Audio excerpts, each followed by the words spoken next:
bienvenue par cette belle après-midi de soleil.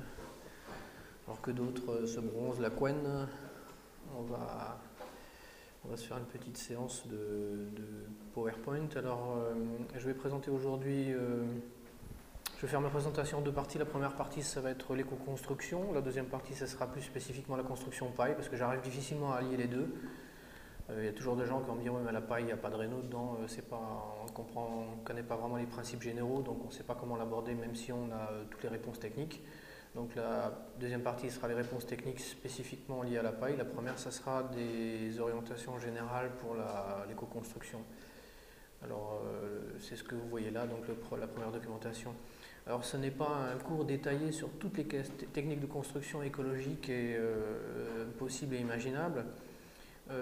Pourquoi? Parce qu'actuellement, avec les médias, le bâchage qu'on voit, le bourrage de crâne, on a énormément d'informations.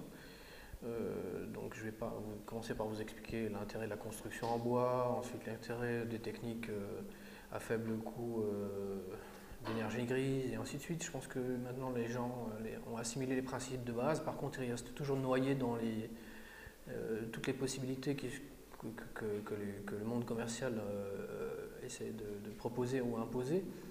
Et la deuxième chose, c'est quelles sont les relations qu'on peut avoir entre toutes ces solutions techniques, parce que souvent on a plusieurs possibilités pour résoudre un même problème.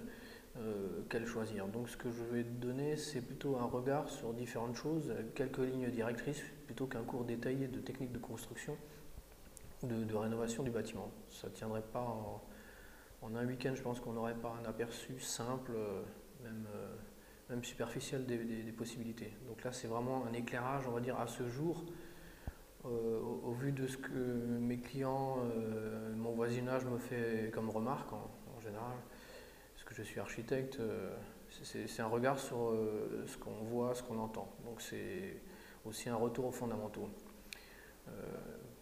Donc j'ai mis ces images un petit peu en guise d'introduction pour montrer ce que c'est pour moi l'éco-construction. L'éco-construction, c'est déjà faire le moins possible. Quand on fait très peu, déjà, on ne chamboule pas, on fait quasiment jamais appel au transport longue distance et à l'industrie. Donc on est par définition, on est écologique. L'idéal, c'est de rien faire, là on est absolument écologique, quoi.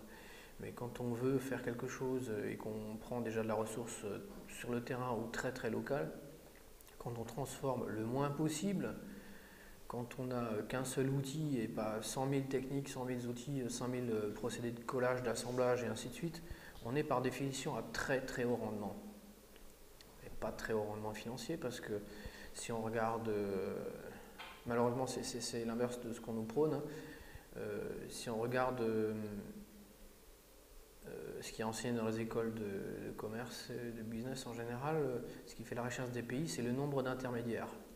Plus on a d'intermédiaires, plus les producteurs, ceux qui travaillent notamment, sont rémunérés.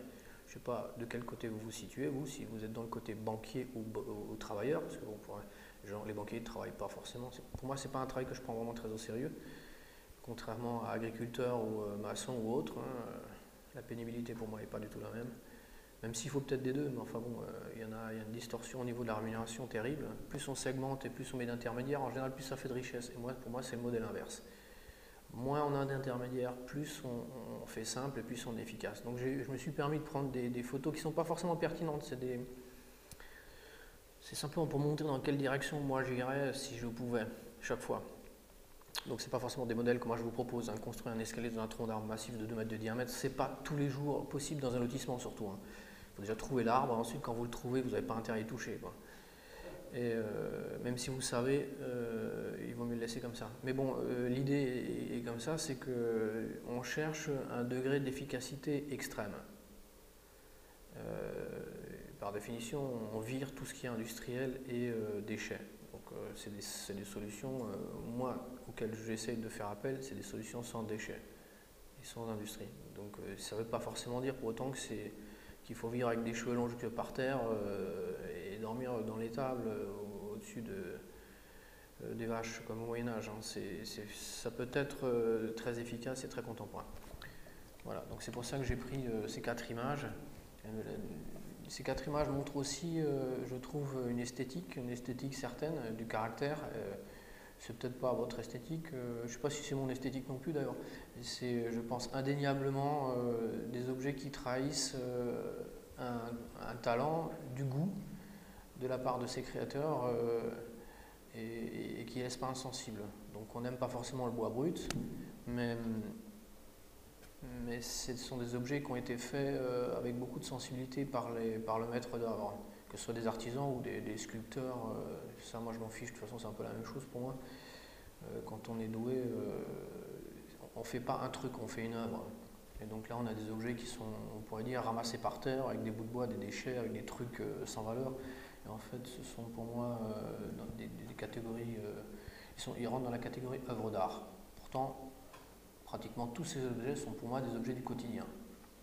Donc il n'y a pas de quoi, on ne refait pas le monde avec ça, mais pourtant un objet peut être, on va dire, de très très grande envergure, sémantique et donc esthétique. Voilà. On va d'abord aborder la question du chauffage des bâtiments. Alors que le confort c'est une question relative. Ensuite, je rappellerai des notions de bon sens. D'abord, ne pas perdre de chaleur pour ne pas avoir à chauffer, sinon en faire des pas, vous n'avez pas besoin de chauffer. Deuxième bon sens, quels sont les apports gratuits à volonté. Bon sens 3, choisir la bonne taille de ses vêtements. Avec un petit aparté, l'effet slim ou la maison dans la maison. Bon sens 4, dentelle ou laine. Quand on est dans une civilisation qui développe autant la mode, donc on va dire le renouvellement et puis le côté éphémère des styles, c'est important de savoir que bon, il y a quand même des règles à respecter. Parce que quand on a froid, il faut avoir les vêtements qui vont avec.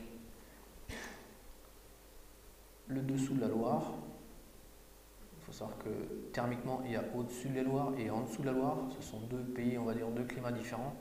En dessous de la Loire, vous faites, je ne vais pas dire ce que vous voulez, mais c'est très permissif comme situation. Au-dessus de la Loire, moi j'ai l'habitude de dire que c'est l'ingénieur thermicien qui me dicte l'essentiel de mes contraintes avant mon client. C'est sûr que mon client, il va donner le budget, il va donner le programme, mais il ne donnera pas forcément la morphologie ou l'implantation ou certaines grandes lignes architecturales. C'est souvent l'ingénieur thermicien qui va me dire ouais, bah, si tu pars dans cette direction, ça sera plus judicieux ou ça sera plus efficient, ou on peut avoir ça comme rendement. Et donc c'est ni le client ni moi, c'est souvent l'ingénieur thermicien qui part en premier. En dessous de la Loire, on peut faire des choses sans trop se poser de questions. On arrive souvent à retomber sur ses pieds. Donc la présentation de ce soir, c'est surtout pour les régions froides. Le solaire sans soleil, la ventilation sans ventilation. Voilà. Ensuite, on abordera très rapidement, quelques grandes familles de matériaux écologiques, en commençant par le bois, la paille, la chaux, les matériaux industriels haute performance. Donc c'est des incontournables. La récup. Et puis des cas particuliers que sont tipi, yourte, roulotte, caravane, camion. Et puis l'autoconstruction. Voilà. On abordera aussi rapidement les sortants. Donc par opposition aux entrants c'est tout ce qu'on met dedans, les sortants c'est tout ce qu'on évite de voir en général et tout ce qui n'existe pas sur le papier mais qui existe en réalité. On terminera je crois par la réhabilitation-rénovation. Alors premier chapitre, le chauffage dans les bâtiments.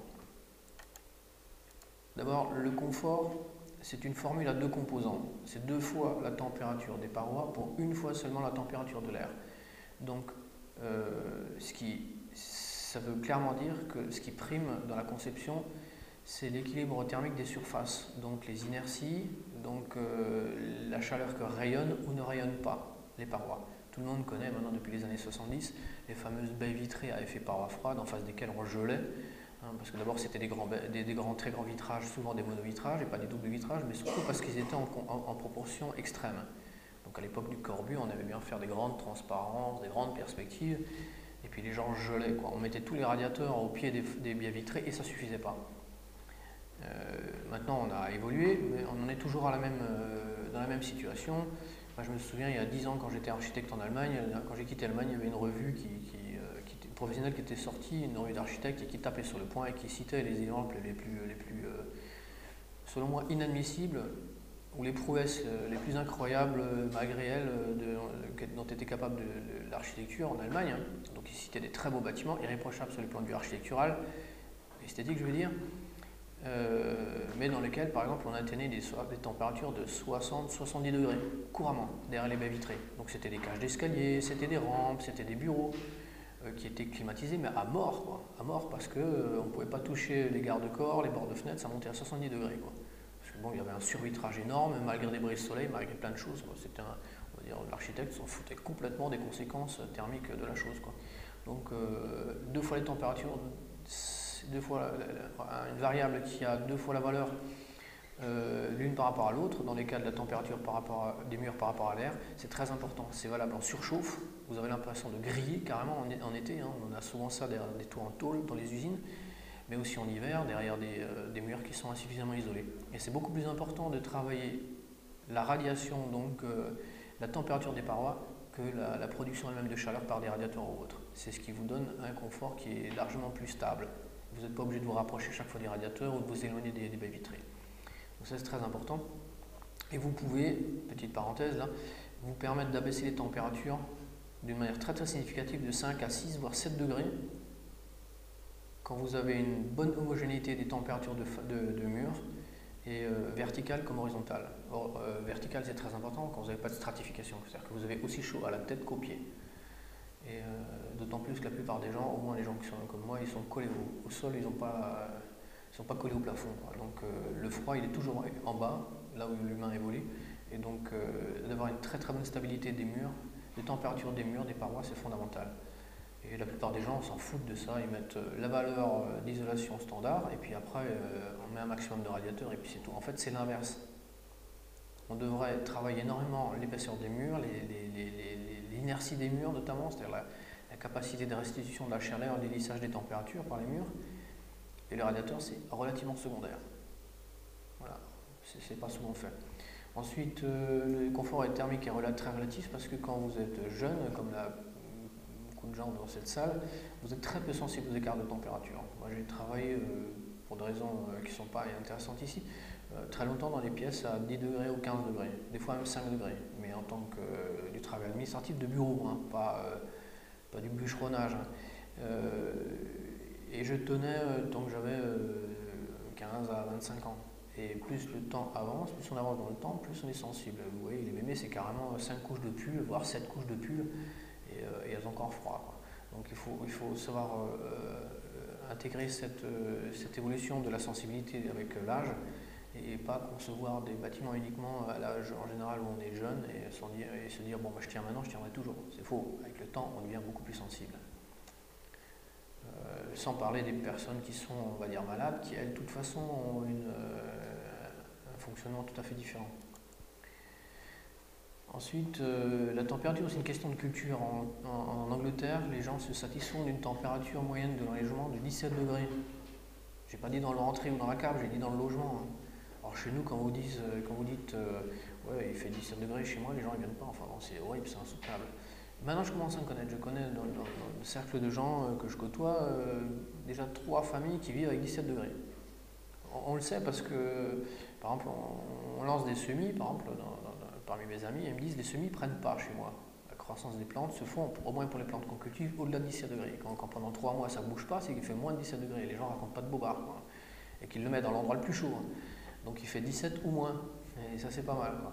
Donc maintenant, je commence à voir en France des gens qui ne sont pas en marge ou des révolutionnaires. C'est des gens tout à fait, que je qualifie, au moins d'apparence, tout à fait communs.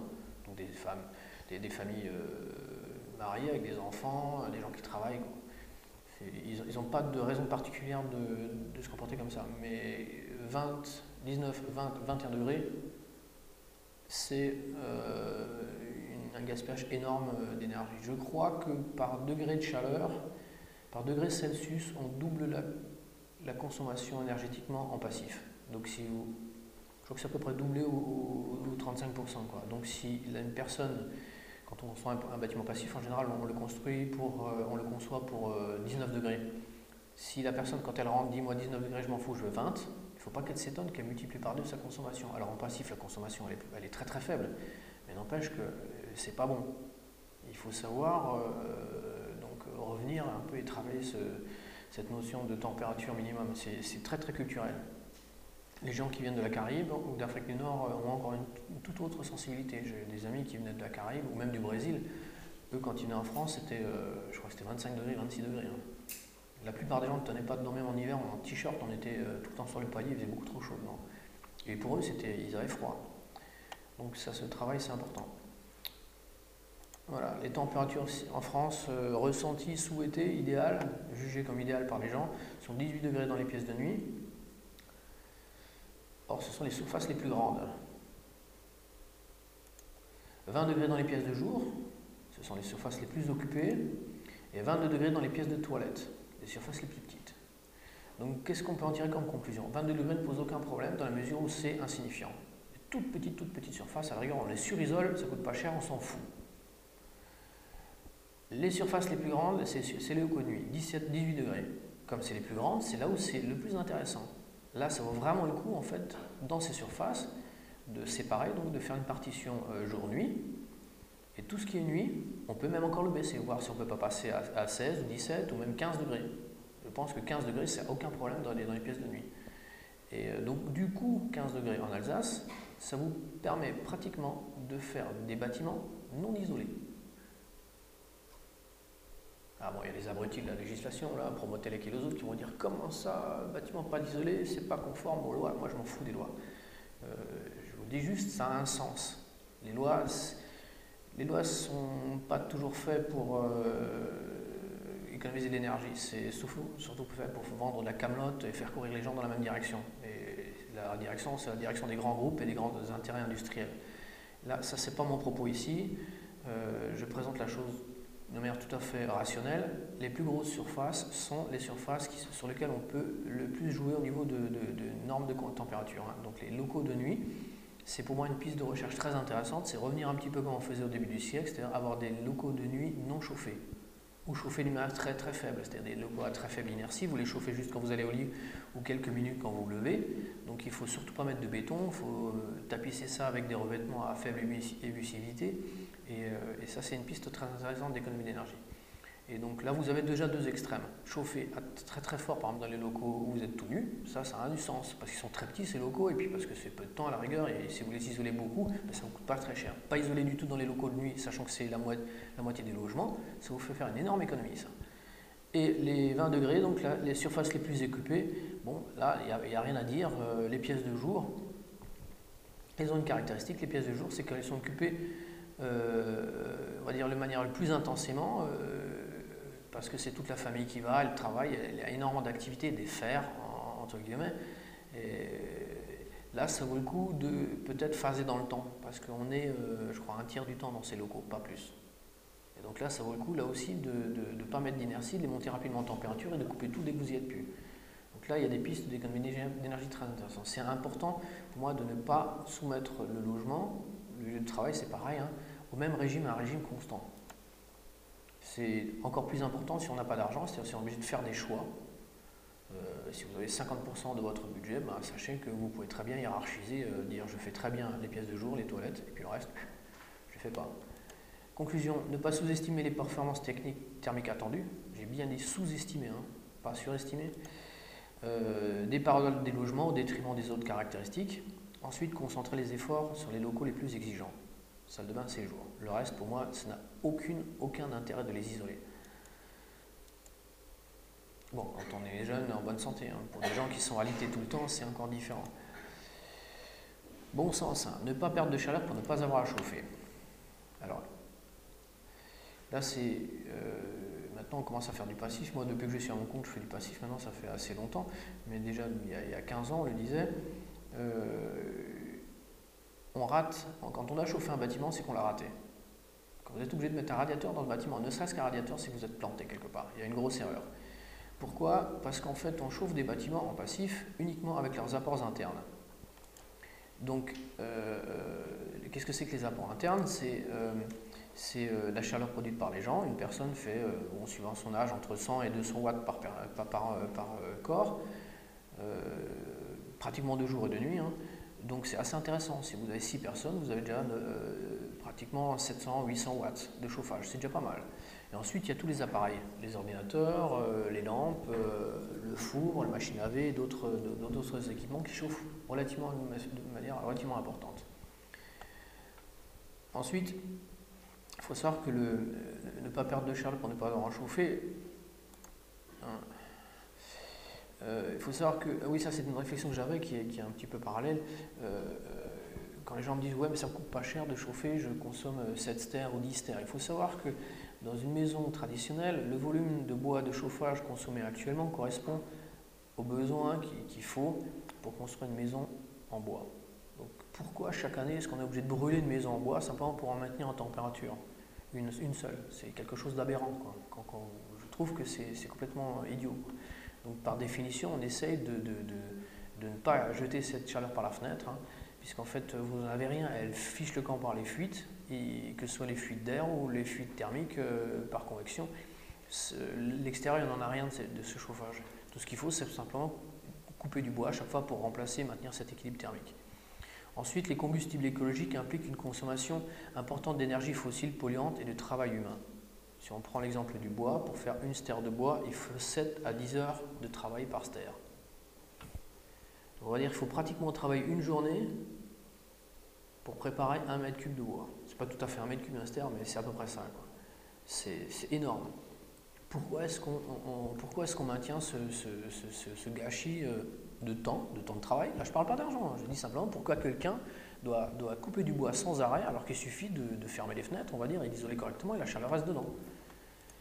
7 à 10 heures, c'est un cycle sans fin, c'est un tonneau des Danaïdes, vous êtes toujours obligé de brûler. Conclusion, seuls les bâtiments ratés doivent être chauffés, c'est ce qu'on m'a toujours appris, hein. C'est pas une satire, une caricature, c'est comme ça. C'est les thermiciens qui disaient ouais, tu t'es planté là, on va être obligé de mettre un radiateur.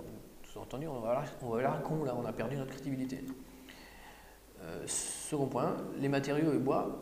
Le matériau bois et le travail humain méritent d'être consacrés à des causes plus utiles et plus nobles que de la production de combustible.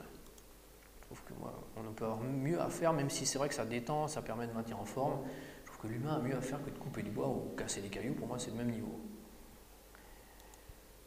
Alors, quelques exemples de maisons. C'est une maison en paille que j'ai faite, maison passive. Donc, vous voyez que la maison passive n'est pas forcément une grotte avec de la paille par terre, de la terre battue, avec des croûtes sur les murs et dans lesquelles on ne voit rien, éclairé à la bougie. Une maison, ça peut être quelque chose. Ici, on m'a demandé une maison pas banale. On m'a demandé une maison qui ressemblait à toutes les autres. On ne m'a pas demandé de prouesse. Donc, j'ai fait une maison tout à fait, je ne vais pas dire banale, c'est une maison normale, quoi. Mais c'est une maison qui n'a aucune caractéristique particulière. Les gens ne savent pas que c'est une maison passive, encore moins qu'elle est en paille. Donc le fait d'avoir une maison qui ne consomme rien, qui a des matériaux 100% écologiques, n'a pas forcément de rapport avec sa pratique ou son esthétique. L'esthétique, elle peut être totalement différente d'un architecte à l'autre, d'un constructeur à l'autre, d'une technique à l'autre. Ça, c'est une autre maison que j'ai faite, toujours en passive en paille. Donc, le mythe qui consiste à dire les maisons passives c'est des grottes parce qu'elles ont des toutes petites fenêtres pour ne pas faire perdre la chaleur, c'est faux. Là vous voyez, il y a, je sais plus combien, il y a 26 mètres carrés de mur sur une seule pièce. Ça fait beaucoup. Mais bon, il n'y a rien de particulier, n'importe quel archi vous fait des maisons comme ça. C'est pas, je ne suis pas le seul à faire des trucs comme ça, c'est simplement des maisons d'architectes, c'est tout, quoi. Ça c'est une petite maison pour très petit budget, entièrement en paille, entièrement passive. Voilà, ça c'est la même vue de l'extérieur. C'est toujours un détail aussi avec un escalier en bois, c'est une spirale en bois qui monte. Voilà. Deuxième point, deuxième rappel au bon sens, les apports gratuits à volonté. Donc le premier point c'était de ne pas avoir à chauffer. Deuxièmement, si on veut chauffer, on va dire utiliser en premier ce qui vous tombe du ciel, ou ce qu'il y a on va dire en abondance. Alors qu'est-ce qu'il y a comme source abondante, très facile à exploiter durablement? Le solaire thermique. Même en Alsace, bien qu'on a eu des hivers assez irréguliers ces dernières années. Donc, bon là, ça maintenant tout le monde le sait, il faut orienter ouvrir côté sud au maximum. Donc il faut avoir une maison qui est construite comme un capteur. Alors là, je vous montre une maison qui date de 1950.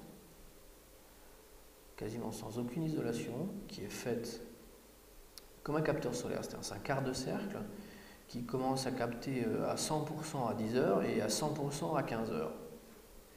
La face arrière est entièrement enterrée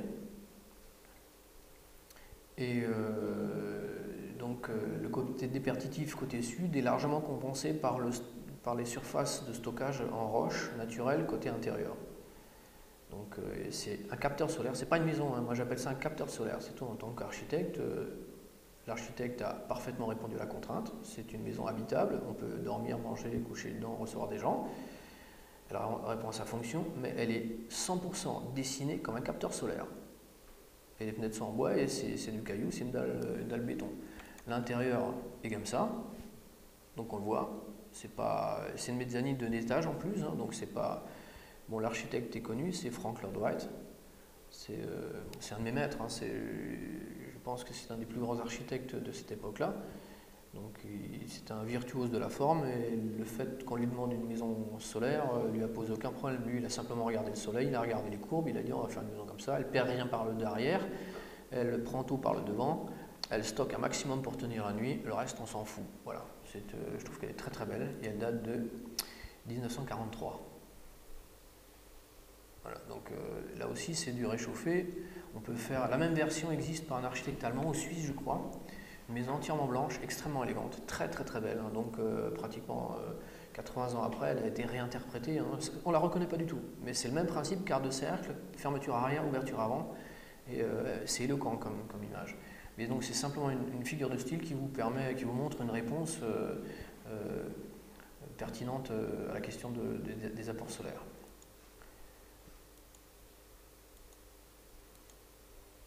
Deuxièmement, la chaleur corporelle humaine. Ah oui, donc ça c'est les apports gradués à volonté donc, après le solaire qui quantitativement est le plus important. Par exemple, pour vous donner une ordre d'idée, le soleil vous donne à peu près 1000 watts par mètre carré de surface d'énergie.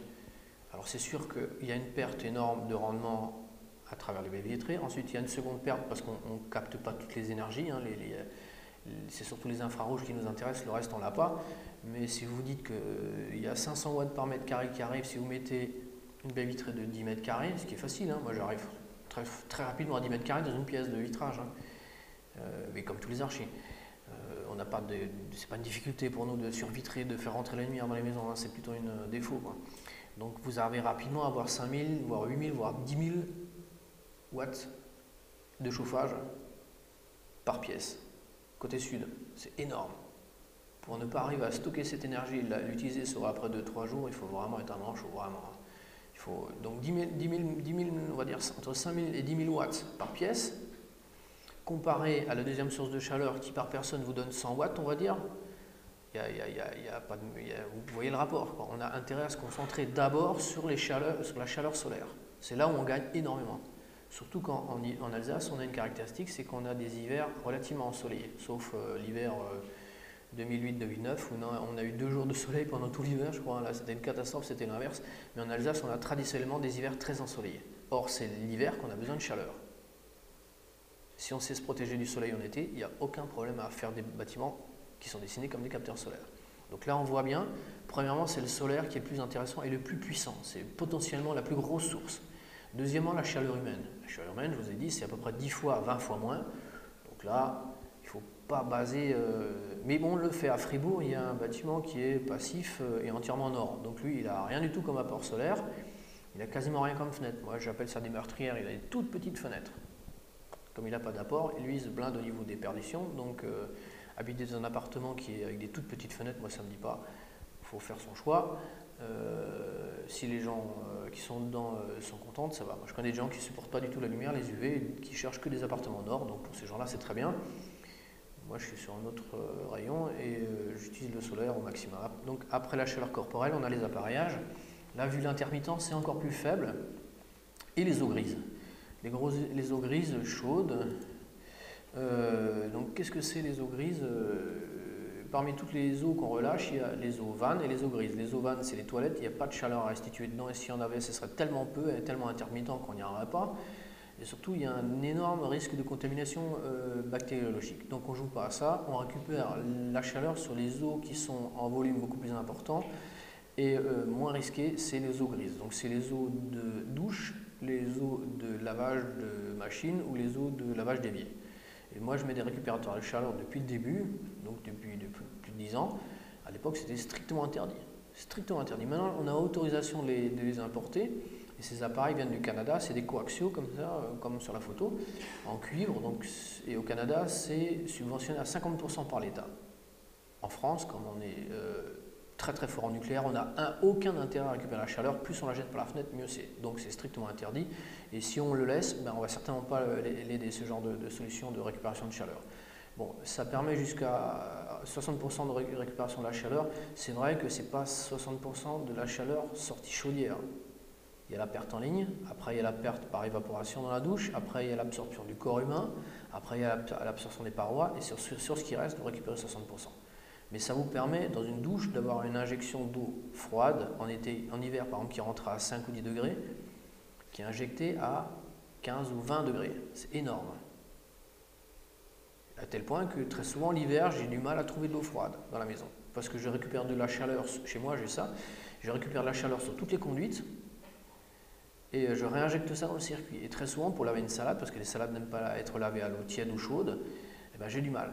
Je suis obligé d'aller dans la salle de bain à prendre à l'évier de l'eau froide, parce que dans toute la maison, je réinjecte de l'eau froide, de l'eau réchauffée. Donc ça marche très très bien. Ça tombe jamais en panne. Si c'est bien fait, il n'y a aucune possibilité d'avoir des fuites. Et évidemment, en France, pays du nucléaire, vous ne le trouvez pas, ça. Donc ça, c'est une solution justement de chauffage, en fait, de récupération de chaleur, mais c'est du préchauffage de l'eau, absolument gratuite. Il n'y a pas de pièce mobile, il n'y a pas d'entretien là-dessus. Et ça fait plus de 10 ans que j'en ai partout dans la maison. Des récupérateurs de chaleur. Ensuite, il y a la géothermie. La géothermie sous forme de puits canadien, troglodytisme, enterrement. Là, c'est déjà plus difficile parce que la géothermie implique la récupération de chaleur autour de 10-12 degrés. Bon, se chauffer avec des masses de 10-12 degrés, c'est du préchauffage d'air entrant, hein, c'est pas vraiment de la chaleur. Mais c'est déjà pas mal. Sauf si on veut habiter très très profondément. Alors là, moi je vous montre deux exemples. Une œuvre autoconstruite et une œuvre d'architecte. J'ai pas forcément plus d'estime pour l'œuvre d'architecte que pour l'œuvre autoconstruite. L'œuvre autoconstruite est clairement faite de briquets de broc et de matériaux de récup. Et je trouve est plus surprenante et a plus de caractère. Bon, non, peut-être pas plus de caractère que l'autre. En tout cas, il doit y avoir un rapport de 100 à 1000 financièrement entre l'un et l'autre. Parce que là, l'architecte s'est fait plaisir, mais bon, il a dégommé une colline et puis après, il a fait comme si c'était naturel son truc. Mais bon, c'est un bel ouvrage, mais ça coûte horriblement cher, hein, ce genre de bâtiment. C'est, je crois, une maison en Suisse, il me semble. Donc, mais bon, je ne fais pas trop de commentaires sur le sens de la chose, j'attire juste l'attention sur les performances thermiques. Donc s'enterrer, c'est très bien quand on aime les basses températures, puisque la Terre était à 10-12 degrés et était comme hiver. Donc c'est vraiment très bien. Et moi, ce que je reproche, c'est qu'il y a peu d'ouverture sur le monde, hein, puisque c'est une ouverture unique, on va dire, qui est travaillée de manière très, très, très intéressante. Mais pour moi, ça évoque immanquablement le blocos, quoi. Ça ne me fait pas beaucoup rêver, quoi. C'est le gars qui se planque donc pour pas être vu, quoi. Donc, mais bon, il a peut-être pas le choix. C'était ça, où il construisait là, où on lui interdisait de construire, quoi. Toujours est-il qu'il y a des possibilités de creuser, de s'enterrer à moitié, ce qui a toujours été fait d'ailleurs. Et architecturalement, ça peut être une piste. Les ressources intermittentes ou difficiles à exploiter, il y a l'éolien. Alors l'éolien, ça dépend d'où vous êtes. Si vous êtes sur les crêtes et que ça souffle en permanence, c'est le discours inverse qu'on va vous tenir. L'hydraulique, parce qu'il y a des régimes, hein, il y a peu de cours d'eau qui sont à régime constant. Je ne parle même pas des crues au milieu de l'été, mais là c'est un petit peu difficile. Mais il y a de grosses différences. Si vous avez un potentiel hydraulique, c'est de loin ce qui est le plus intéressant et le plus rentable. Parce que la quantité de mouvement de l'eau est infiniment supérieure à la quantité de mouvement de l'air. Si vous prenez 1 mètre cube d'air dans la figure à 100 km/h ou 1 mètre cube d'eau dans la figure à 100 km/h, vous allez voir, ça ne fait pas le même effet. L'eau donc, a un impact infiniment plus puissant et capable donc, de transférer beaucoup plus d'énergie sur une hélice à taille égale que l'air. L'air, c'est vraiment... c'est vraiment pas terrible, quoi. Il faut vraiment aller dans les très très grosses machines et monter en altitude parce que plus on monte avec une éolienne, plus le gradient de vent est important. Et donc, quand vous voyez des éoliennes pour sites urbains ou des éoliennes à monter sur le toit, vous savez que c'est des conneries. Parce que le vent, pour être intéressant, il doit être pris en altitude. Il y a une érosion des couches du vent à proximité du relief, et le toit c'est du relief, même si soi-disant il y a une petite accélération, mais en site urbain c'est de la foutaise. Si vous montez 10 mètres au-dessus des toits ou 30 mètres ou 100 mètres dessus, vous avez pratiquement 100 fois plus de vent, quoi. Donc vous n'essayez par définition jamais, jamais, jamais de mettre des éoliennes au ras du sol ou sur les toits. Mais vraiment jamais, quoi. Il faut vraiment être dans un cas particulier pour que ça marche, que ce soit effectivement plus fort que d'habituel. C'est l'éolien, moi je mets que c'est difficile à exploiter, c'est vraiment quand on est en site isolé ou quand vraiment on a des gens qui en veulent plus, quoi. Moi j'ai par exemple des clients qui sont dans un site où vraiment on souffre du vent, une maison passive et ils souffrent du vent, c'est-à-dire que là je leur dis mais écoutez, le vent vous vide la maison, hein, parce qu'il faut fermer tout le temps, parce que si vous laissez une maison passive un peu trop longtemps ouverte, la chaleur sort et puis c'est fini, vous avez pour 3 jours ou 4 jours jusqu'à ce qu'elle remonte en température. Donc moi je leur ai dit, écoutez, une solution, vous mettez une éolienne, ça coûte pas cher, quand vous avez une puissance pas possible disponible, vous mettez du chauffage électrique et donc il y a un radiateur brûlant qui tourne en permanence et là vous en foutez, quoi. Vous laissez la fenêtre ouverte, c'est pas un problème. Et plus il y a de vent, plus l'équilibre se refait artificiellement, quoi. Et puis donc c'est une connexion directe, il n'y a même pas d'électronique dedans, c'est pas mal. Mais c'est un cas très particulier, ça c'est les sites exposés. Sont exclus pour des raisons de coût, bon évidemment le photovoltaïque parce que c'est une arnaque fantastique. Et la biomasse. La biomasse parce que bon, ça impose des circuits de transport et de transformation et la technique, c'est du high-tech, c'est pas du low-tech. Donc par définition, c'est pas écologique. Sauf des cas particuliers, d'agriculteurs ou d'industriels, quoi. Mais là, je parle pour les particuliers. Bon sens 3, choisir la bonne taille de ses vêtements. Alors, il est possible de ne chauffer un vêtement avec ses apports de chaleur interne que s'il est de taille minimum. En gros, il faut avoir un pull à votre taille, sinon il ne faut pas se plaindre si vous avez plein de plis dans vos vêtements et s'il est beaucoup trop grand, qu'il y a d'avoir des courants d'air sous le pull. Donc ça c'est très important dans la conception de prendre toujours, on va dire, le strict minimum habitable. Il y a souvent des gens qui ne savent pas trop quelle surface choisir pour leur habitation. Moi je leur dis, bon, pour 2 personnes, 2 enfants, c'est 130 mètres carrés, alors qu'au départ c'était 180, 200. Je leur ai dit non, on n'y arrivera pas, il faut recouper. Et on recoupe, on sort tout, quoi. On ne peut chauffer correctement une maison avec des très faibles sources que si on a réduit la surface à leur portion congrue. Il n'y a aucune possibilité avec une vieille personne ou une personne seule de chauffer une grosse maison, hein, avec la chaleur qu'elle produit. C'est un échec total. La température baisse et on se retrouve à 8 degrés ou 10 degrés et c'est foutu, quoi. Là, le client il vient vous chercher, il vous dit écoutez, vous remontez des radiateurs dans toutes les pièces parce qu'on gèle. Donc il faut savoir toujours adapter ses vêtements au corps de chauffe, quoi. Ensuite, se regrouper à plusieurs dans un même vêtement accroît les ressources. Alors, ressources de chaleur interne, alors là c'est un grand classique, il faut essayer, quand je dis le même vêtement, évidemment c'est le bâtiment. Donc il faut soit accoler les bâtiments, soit être à plusieurs dans un bâtiment. Autrefois, on était à 3 ou 4 générations dans un bâtiment. L'évolution de la société, des mœurs et des relations sociales font que les gens ne se supportent plus intergénérationnellement, mais par contre, au sein d'une même génération, ils se supportent. C'est-à-dire qu'on revoit maintenant des personnes âgées se regrouper, des étudiants, ça c'est pas nouveau, parce que de toute façon ils n'ont pas le choix, c'était ça, vous n'avez pas d'études, mais maintenant on a une stratification de la société, les femmes âgées se regroupent, les personnes âgées se regroupent, les étudiants se regroupent, les familles monoparentales se regroupent, mais donc c'est une stratification horizontale, alors que verticalement, autrefois c'était verticalement, c'est-à-dire l'arrière-grand-père, le grand-père, le père et les enfants, sous le même toit, à des étages différents souvent, quoi. Maintenant c'est la même recomposition, mais on va dire pas dans les familles, c'est-à-dire des copains qui se regroupent. On voit ça dans beaucoup de pays, en France un petit peu, pas trop, mais en Allemagne ça se fait pas mal. Donc c'est des WG, des Wohngemeinschaft, avec des personnes âgées par exemple, qui se montent. C'est entre copines, ils achètent un bâtiment et puis il y a une cuisine collective. Chaque personne fait la cuisine un jour, à tour de rôle. Et les mémés sont sur la terrasse, elles papotent toute l'après-midi. Dès qu'il fait beau, elles sont toutes dehors. C'est sympa comme tout, hein. Les étudiants faisaient ça aussi, les mères seules faisaient ça. J'ai plein de copines qui avaient des gamins seuls, mais elles faisaient ça. Donc elles s'arrangeaient les gardes entre elles. Donc c'est une stratification, une réorganisation de la société pour éviter d'avoir donc des volumes occupés partiellement ou par partie dans la journée. Donc ça c'est très important d'arriver à repenser ça, hein. On ne peut pas garder les choses telles quelles et obtenir et prétendre à une dimension écologique ou à une économie d'énergie. C'est pas possible. Il faut faire des choix quelque part. Il faut sacrifier toutes les pièces ou les locaux qu'on n'arrive pas à utiliser. Et pour ça, c'est une mutualisation des moyens. Donc c'est rien de plus que ce qu'on faisait déjà, mais organisé différemment. Ensuite, l'habitat accolé collectif. Par exemple, le simple fait d'accoler des bâtiments type habitation, donc de les accoler sur deux côtés latéraux, hein. Donc c'est pas des maisons à briques de ville qui peuvent être complètement soudées sur 3 côtés ou 4 côtés, hein. C'est vraiment dans une bande, le long d'une rue, vous avez les maisons qui sont toutes à droite et à gauche mitoyennes, hein. Donc le simple fait de faire ça vous permet 14%, entre 12 et 14% d'économie d'énergie.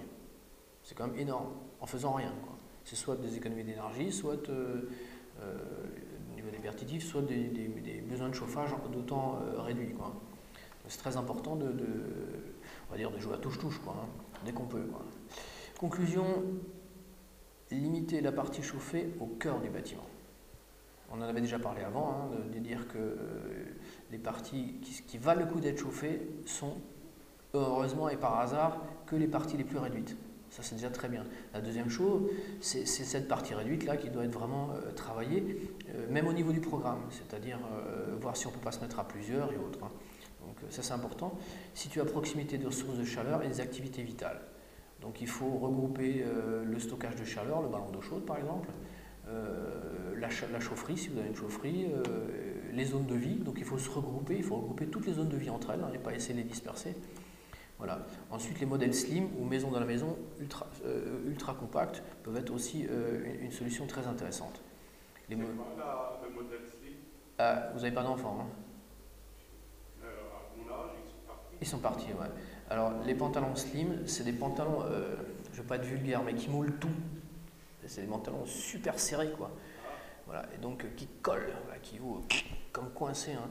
C'est fait pour montrer, érotiser un petit peu les silhouettes, quoi, hein. Ben, en fait, il faudrait faire la même chose avec les maisons, quoi. C'est bien serré, et virer tout ce qui dépasse, quoi, rentrer le ventre, on va dire. Et quand vous avez vraiment après un volume élégant, réduit au minimum, là, on peut parler d'économie d'énergie. Tant que vous êtes dans les maisons super, je ne vais pas dire obèses, mais redondantes, bourgeoises et très grosses, il ne faut pas se plaindre que vous n'arrivez pas à chauffer, c'est tout, quoi. Moi, quand je dis modèle slim, c'est le truc comme les habits des ados, quoi. Super serré, quoi. C'est un peu l'idée. Il faut regrouper, se concentrer et n'avoir que les organes vitaux, on va dire, qui sont maintenus en vie, et le reste, voilà, je trouve plus d'actualité. Alors, pour illustrer la chose, je vous montre juste. Bon, c'est un clin d'œil, hein. C'est un artiste qui a fait une petite. C'est un étudiant au Japon qui a fait une œuvre d'art. Son œuvre d'art, c'est la maison minimum. La maison minimum, il est revenu pas à la matrice de la mer, mais il est revenu à l'œuf, on va dire. Et son œuf, en fait, c'est un truc rigolo avec une porte qui s'ouvre de côté. Il a tout dedans. Bon, c'est pas du tout sérieux, hein. C'est pas un habitat du tout, mais il s'est permis de le poser. Je trouve ça plein de poésie. C'était juste pour vous dire que le fait de faire petit n'est pas forcément moche, con, ringard, ou ça peut être quelque chose de très intéressant. Je trouve que c'est un étude en archi. Mais c'est d'habitat éphémère, hein. Il s'est amusé à mettre de la mousse dessus pour faire comme si c'était là depuis tout le temps, mais d'après moi il ne l'a pas laissé longtemps, il a laissé le faire virer dans la journée ce truc-là. Voilà, donc il a fait un œuf avec un éclairage zénital intéressant et bien isolé. Voilà. Donc on n'est pas forcément dans la petite roulotte, dans la cabane on va dire du forain ou du reclus ou de la personne qui est rejetée en marge de société, quoi. Ça peut être quelque chose de rigolo à inventer. C'est toujours le regard de l'architecte, hein. C'est-à-dire que faire moins, c'est pas forcément tomber en bas de l'échelle. Bon sens 4, dentelle ou laine. Alors les épaisseurs d'isolant naturel doivent être, pour faire du passif, au minimum de 20 cm au sol. Donc ça c'est des normes pour donner des grandeurs d'idées. Moi j'ai toujours des gens qui disent bon, on va mettre 2 cm d'isolant. Non, c'est 2 cm, je connais pas. Moi c'est 20 cm par terre. Donc on voit tout de suite en réhabilitation, par exemple quand on a les plafonds de 2,40 m ou de 2 mètres, hein, quand il faut mettre 20 cm par terre, c'est pas évident, quoi. 20 cm au sol, 40 cm sur les parois et surtout 45 cm sur les toitures. Moi je mets 60, 80, 90 cm en haut. Bon, c'est parce que j'ai la place, hein. Mais moi j'en mets des quantités énormes. Mais c'est vrai qu'entre 60 et 80 cm, il n'y a carrément pas d'évolution, hein. C'est juste pour permettre à l'isolant de se tasser et puis éventuellement s'il y a des dégradations, on est tranquille, on ne les voit pas passer. Voilà. Mais pour vous donner les ordres de grandeur d'une isolation dite performante, il faut savoir que ces concepts évoluent toujours. Moi, quand j'ai commencé il y a 25 ans l'architecture, 7 cm c'était déjà une folie monstrueuse. On avait toutes les entreprises sur le dos qui nous disaient mais quoi, à 7 cm tu jettes l'argent du client par la fenêtre, 5 cm c'était déjà énorme, autrefois on n'avait rien du tout. On leur prescrivait 7, les entreprises passaient en disant que l'architecte était un idiot, hop, du coup ils remettaient 5 et on continuait comme ça, quoi. Les entreprises sont toujours pour changer au minimum les habitudes et surtout pas prévoir l'avenir. Donc là, quand on est à 20 et 40 et 45, c'est une vision, on va dire, qui tend vers la consommation minimum. Dans 10 ans, ce sera déjà peut-être insuffisant. Mais pour moi, le fait de ne pas avoir de radiateur du tout dans une maison, c'est une base de discussion. Vous pouvez faire plus, moi ça ne me dérange pas du tout, mais c'est à peu près ces épaisseurs. Pardon ? Vous dites 20 cm, 40 cm, 45 cm, mais quel matériau? Oui, bonne réflexion. Si vous mettez de l'aérogel, vous avez besoin peut-être que de 8 cm, monsieur. Oui, non. On parle dans les épaisseurs moyennes courantes relatives à ce qui se met en place habituellement. Là, c'est du polystyrène qui est pathogène. J'ai pas dit ce que c'était, là, faut pas m'accuser de pathogène là-dedans. Et je dis simplement que c'est les épaisseurs relatives par rapport à ce qui se met. C'est tout, quoi. Après, on abordera les matériaux. Ensuite, les isolants minces ne sont pas efficaces. Les isolants minces, tels qu'on les voit, là, je ne sais plus comment ça s'appelle, c'est des multicouches aluminium, Bultex ou je ne sais plus ce qu'il y a avec, ce genre de truc. C'est une belle arnaque. Pendant 5 ans, 6 ans, le CSTB a montré que c'était de la foutaise.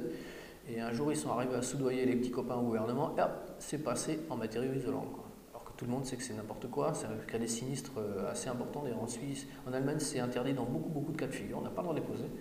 En tout cas, c'est pas du tout isolant. C'est réfléchissant, c'est vrai, mais tant qu'on n'est pas dans le cosmos, c'est pas on a une transmission de chaleur solidienne, c'est de loin pas une solution intéressante. Et en tout cas, pas comme dans le cosmos. Dans le cosmos, c'est très bien, dans l'espace interstellaire. Mais sur Terre, malheureusement, c'est une connerie. C'est une petite arnaque, hein. C'est pas bien grave, mais ça permet aux industriels de fourguer une camelote, parce que c'est vraiment une camelote, c'est pas du tout durable, c'est rien, hein. Ils vendent ça super cher, alors que c'est vraiment, ça me fait toujours rire que les gens posent des trucs pareils. Et voilà. Ensuite, les laines isolantes légères ne sont pas stables. Quoi que vous fassiez d'ailleurs, et elles seront moins stables. Il y a 10 ans, ils les ont discrètement retraités, reconsidérés et modifié tous les process de fabrication pour enfin les rendre nettement moins cancérigènes. Je parle des laines de verre et des laines de roche. Donc maintenant, elles sont quasiment plus cancérigènes puisqu'elles ont une rémanence dans le corps qui est 20 fois ou 30 fois inférieure à ce qu'il y avait autrefois. Donc elles sont biodégradables, les laines de verre. Malheureusement, qui dit biodégradable dit très peu stable, notamment aux agents atmosphériques. Si c'est très humide sous les tuiles, dans les murs, ça se dégrade. Comme c'est fait, parce que c'est fait pour se dégrader dans la chair, dans les tissus, dans les poumons. Donc effectivement, dès qu'il y a un peu trop d'humidité, un peu trop de chaleur, hop, ça se dégrade. Donc ces laines, moi, j'en mets pas. Il faut savoir que vous n'êtes pas du tout dans le durable, c'est dans le jetable. Un architecte qui met de la laine de verre, il vous fait quelque chose, il doit intégrer son projet, on va dire, dans le même type de produit que les voitures. C'est-à-dire qu'il doit avoir le courage de dire aux gens, bon écoutez, votre truc il est fait pour 10 ans, 15 ans maximum, et après vous revenez me voir, on le rase et on fait un autre, quoi. Mais il ne faut pas appeler ça de la pierre. Quelqu'un qui construit de la laine de roche ou de la laine de verre, même quand c'est inclus dans les briques, hein, c'est une forme d'arnaque. Dans une chaîne, en marine on le sait, hein, mais en aviation c'est pareil. Dans une chaîne d'encre par exemple, ce qui détermine la capacité d'une chaîne, c'est son maillon le plus faible. Quand vous avez un bâtiment qui est entièrement isolé avec un matériau complètement anachronique comme ça, hein, qui a une durée de vie de l'ordre d'une voiture, hein, le bâtiment doit être vendu au prix d'une voiture. Et on doit vous le dire. On doit vous le dire, même si ça a une apparence de pierre, on doit dire, monsieur, c'est un bâtiment jetable parce qu'il a une durée de vie qui est très inférieure à votre vie. Donc vous serez amené à en consommer plusieurs, donc à en changer. Mais pas pour le revendre, le recycler, non, le détruire et en refaire un autre. Surtout quand on met 20, 30 ou 40 ou 50 cm par exemple de laine, hein, je ne sais même pas si ça se fait, le coût est énorme de recyclage, de retraitement, démonter toutes les cloisons, les parements et ainsi de suite, changer tous les circuits qui sont dedans. C'est colossal. Donc on est vraiment dans le jetable. Donc les concepts de développement durable, écologique, là, n'ont rien à faire, hein. C'est vraiment une entourloupe, c'est tout, quoi. Donc ça, c'était juste une réflexion sur les laines isolantes qui ne sont pas stables du tout. Autrefois, elles étaient plus stables. Elles duraient 20 ans, 25 ans, maximum 30 ans. C'était cancérigène, mais stable. Enfin, un peu plus stable. Voilà, mais maintenant, c'est plus du tout le cas. Ensuite, les isolants rigides ne sont pas efficaces. Pas efficaces, attention, dans beaucoup de cas. Ils sont parfaits, hein, c'est ce qu'on appelle souvent les polyplaques, donc les assemblages polystyrène, plaques de plâtre ou polyuréthane, qu'ils soient gris, vert, bleu ou rose, c'est pareil, c'est des isolants rigides. Comme ils ne peuvent pas s'adapter à leur subjectile, c'est-à-dire épouser parfaitement les supports sur lesquels on les colle, vous avez derrière un espace qui va de 1 cm à des fois 3 à 4 cm. Ce qui fait que les résultats d'analyse, par exemple les résultats d'études en laboratoire de ces complexes isolants, c'est-à-dire la conductivité thermique ou la résistivité par exemple qui est excellente de ces produits, n'a aucun rapport avec la réalité, parce que dans la réalité vous avez ces merveilleux matériaux, derrière un courant d'air pas possible qui annule des fois la totalité des performances de ce matériau, et après votre mur en brique qui est gelé, malgré le fait que vous avez 5, 10 ou 20 cm de polystyrène dessus. Si vous n'arrivez pas à gérer efficacement ce qu'on appelle le court-circuit thermique, c'est-à-dire cette lame derrière qui enlève toutes les calories ou qui fait chuter les performances d'isolation de ces doublages rigides, ça ne sert absolument à rien. C'est-à-dire que souvent, il vaut mieux mettre des matériaux comme des laines de bois qui sont moins durables, on va dire, dans le temps, mais qui collent parfaitement au subjectile, donc qui épousent toutes les irrégularités des murs. C'est nettement plus intéressant d'avoir ces matériaux souples qu'on comprime et qu'on maintient comme ça, plutôt que des doublages rigides derrière lesquels un courant d'air glacé circule. J'ai encore visité une maison là, il n'y a pas longtemps, pour une expertise avant achat, et le gars il avait mis 10 cm, c'était magnifique. Je regarde en bas des murs, c'était découpé à plein d'endroits, et autour de toutes les fenêtres, il y avait donc des espaces pour les linteaux. Donc l'air s'engouffrait en bas des façades parce que les mouvements de l'air exercent des pressions qui fait que l'air s'infiltre partout, lèche les bâtiments, donc l'air refroidit et ça ressort sous les gouttières, ça sort sous les volets roulants. Et on voyait partout des trous comme ça, des fentes super larges. Donc le gars il était très fier de me dire qu'il y avait 10 cm, mais bon ça valait peut-être l'équivalent de 1 ou 2 cm, c'est tout. Parce qu'il y a ce qu'on appelle le court-circuit thermique. Vous isolez, mais tout fout le camp derrière. Et ça, on ne vous le dit pas. On vous donne juste la résistivité du matériau mesuré en laboratoire, c'est-à-dire rien devant, rien derrière. Or, si vous faites l'étude de la mise en situation, c'est-à-dire isolant parfait, courant d'air qui annule toutes leurs caractéristiques, puis après votre mur à isoler, oui, bah, c'est du bricolage. Oui, on bricole. On bricole comme des tarés, quoi. Et c'est lamentable. Mais on le connaît, hein, vous trouvez les études. Hein, si vous regardez Olivier Zidler, d'Enertech, bureau d'études, qui est à l'origine de la norme BBC et toutes les RT en France. Donc c'est pas un bonhomme seul, c'est pas un unicum, c'est quelqu'un qui est universellement reconnu. Il a beaucoup plus longtemps travaillé pour le gouvernement étranger qu'avant de travailler pour la France. Donc c'est vraiment une référence. Il en parle très bien de ce court-circuit thermique. On ne met jamais d'isolant rigide, sauf dans certains cas. Et c'est difficile à mettre. Donc ça c'est un petit paramètre. Mais le liège c'est pareil, hein, le liège c'est très difficile à utiliser justement parce sauf si on a un mur parfaitement plat, on arrive bien à le coller. Donc on peut quand même utiliser des isolants rigides, mais il faut savoir les mettre en œuvre. Ensuite, l'adjonction d'accessoires au vêtement principal contribue à l'isolation, à condition qu'il ne soit pas réchauffé. Donc c'est une façon de dire, vous pouvez toujours rajouter des garages, avoir des lobbies, des fumoirs, des boudoirs, des salles de jeu pour enfants ou pour votre maîtresse ou je sais pas quoi, ou des garçonnières, mais mettez-les à l'extérieur. Vous pouvez faire ce que vous voulez, mais pas dans le volume chauffé. Ça, c'est un réflexe qu'il faut avoir. Avant, je disais on va dire la même chose d'une manière opposée. Je disais sortez tout ce qui n'est pas nécessaire. Là, je dis simplement vous pouvez toujours rajouter des choses à condition, s'ils ne servent pas beaucoup, de les laisser à l'extérieur. Et surtout, ça rajoute un petit peu à l'isolation. C'est très important, ça. Les dessous et dessus de la Loire. Deux zones climatiques divisées habituellement. La France, au-dessus de la Loire et le long du littoral. Donc le littoral, simplement parce que là, on a un climat océanique, où les contraintes thermiques sont permissives, et au-dessus de la Loire et loin du littoral, et c'est le cas en Alsace, où les contraintes thermiques sont considérables. Exemple 1, un bâtiment passif à Bordeaux n'est même pas classé BBC en Alsace. Que vous voyez, en 2009, je crois, il y avait des industriels qui se lançaient dans le passif. Qu'est-ce qu'ils ont fait, les cocos? Ils ont fait tous leurs démonstrateurs à Bordeaux. Et quand on regardait sur les photos, on regardait, les gars, ils n'avaient fait aucun pont thermique. Les gars, ils faisaient ça. C'était une charpente traditionnelle, surdimensionnelle. Les mecs, ils faisaient la même chose que les maisons alsaciennes, hein, mais avec des murs vachement gros, c'est tout. Je regardais tous les détails, les appuis sur dalle, les retours. Les mecs, ils faisaient rien. Je me suis dit, c'est pas possible. Et en fait, la solution, elle est simple, c'est que les critères passifs sont liés à la géographie. Et ce qui est à Bordeaux, chez nous, là-bas, n'est même pas BBC ici.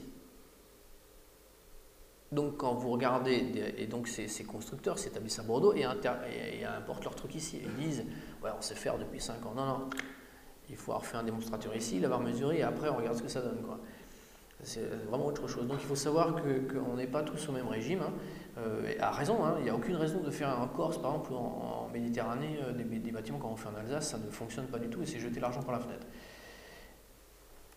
Et deuxièmement, par exemple, le deuxième exemple que j'aime toujours citer, c'est le chanvre chaud. Le chanvre chaud, c'est un mélange d'isolant, très intéressant, avec de l'eau chaude, très intéressant. Si ce n'est qu'en Alsace, les contraintes thermiques sont telles que les propriétés des isolants chutent complètement quand on les adjoint d'un liant.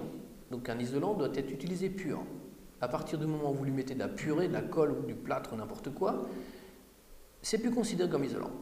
Alors que ce chanvre chaud, c'est un matériau magique. C'est un matériau très très intéressant qui a des propriétés extraordinaires. Mais en dessous de la Loire, les gens se font baratiner par quelques entreprises et des revendeurs de matériaux ici en disant « ouais, c'est génial ». Non, non, non. C'est pas la croyance, enfin, au moins pour mon école. Je ne suis pas dans le mystique ici. On a des lambdas, on a des valeurs mesurables, toutes simples. Ça ne vaut rien ici. Le chanvre chaud n'est pas un isolant. Même si les gars vous disent qu'ils en font et ainsi de suite et qu'ils n'ont pas besoin de chauffage. Moi non plus, je ne chauffe pas dans mon garage, je m'en fous, quoi. Donc les gars, ils arrivent à truander les choses pour dire que ça marche. Non, ça ne marche pas, on le sait. Et des fois, les gens sont tellement convaincus qu'ils finissent par y croire, mais en laboratoire, on le sait, le chanvre chaud, c'est un matériau merveilleux, mais qui ne s'emploie pas au-dessus de la Loire. Ça ne s'utilise pas, ça ne doit pas s'utiliser. Tous les bureaux d'études vous le diront. Hein. En général, les seuls chantiers où il y a du chanvre chaud en Alsace, c'est les chantiers sans architecte, où les clients se sont fait baratiner par les entreprises de leurs vendeurs de camelotes, c'est tout, quoi. Et ce sont des gens souvent qui n'ont pas fait d'études et qui traînent dans ces casseroles derrière eux en disant « ouais, j'ai vu, ça marche dans le sud de la France et qui ramènent ça ici ». Bon, je pense qu'il faut garder l'intelligence de chaque région, hein, de même qu'une maison alsacienne n'est pas intelligente en Guadeloupe parce qu'elle se fait bouffer par les termites en moins d'une. Il ne faut pas ramener des maisons de Guadeloupe ou du sud de la France ici, il faut garder toujours l'intelligence de chaque climat et chaque région. Voilà. Point suivant, le soleil sans soleil. Un ensoleillement hivernal insuffisant ou un survitrage peuvent compromettre complètement l'autonomie et ou le confort d'un bâtiment. Ce qu'on appelle l'effet de Poirafra, même avec du triple vitrage. Comme j'ai dit avant, c'est assez important.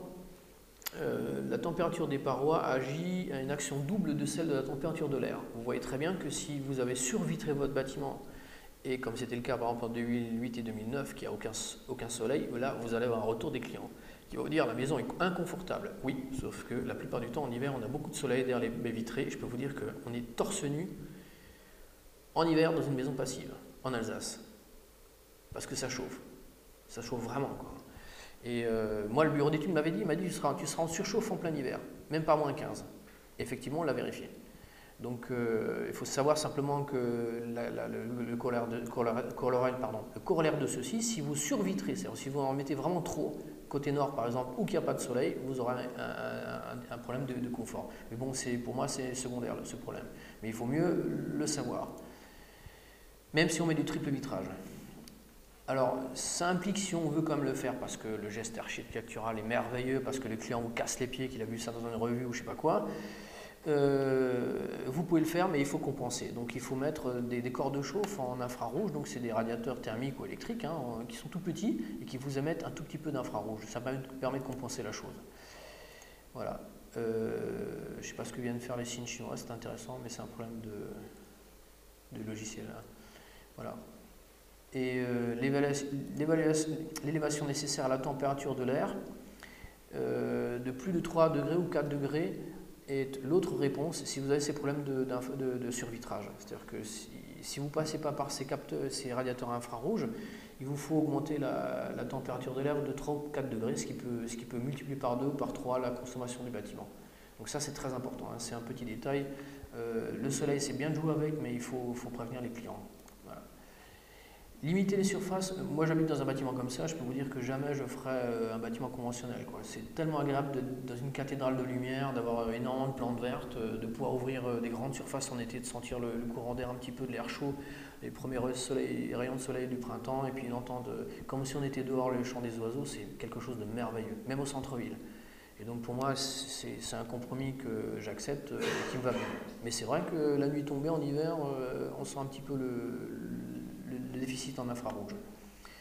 Voilà, conclusion, il faut limiter les surfaces vitrées autant que possible, il faut être relativement raisonnable et ajouter des éléments d'inertie. Des éléments d'inertie, c'est-à-dire des dalles de béton, des murs de béton, des escaliers en béton ou des crépis très épais, donc pas des crépis chambre chaud. Hein. Je vois toujours des gens qui rajoutent des crépis chambre chaud à l'intérieur. À l'intérieur, il ne faut jamais mettre de crépis chambre chaud. Il faut mettre des crépis lourds qui restituent la chaleur. Si vous mettez un crépi léger, vous perdez tout l'intérêt d'un crépi. Un crépi doit être très épais pour redonner la chaleur pendant plusieurs heures, voire plusieurs jours. Si vous mettez le crépi chambre chaud, vous mettrez dans la même situation que les gens qui avaient des moquettes. Quand ils coupaient le chauffage, 10 minutes après, il faisait froid. Enfin bon, c'est une ineptie.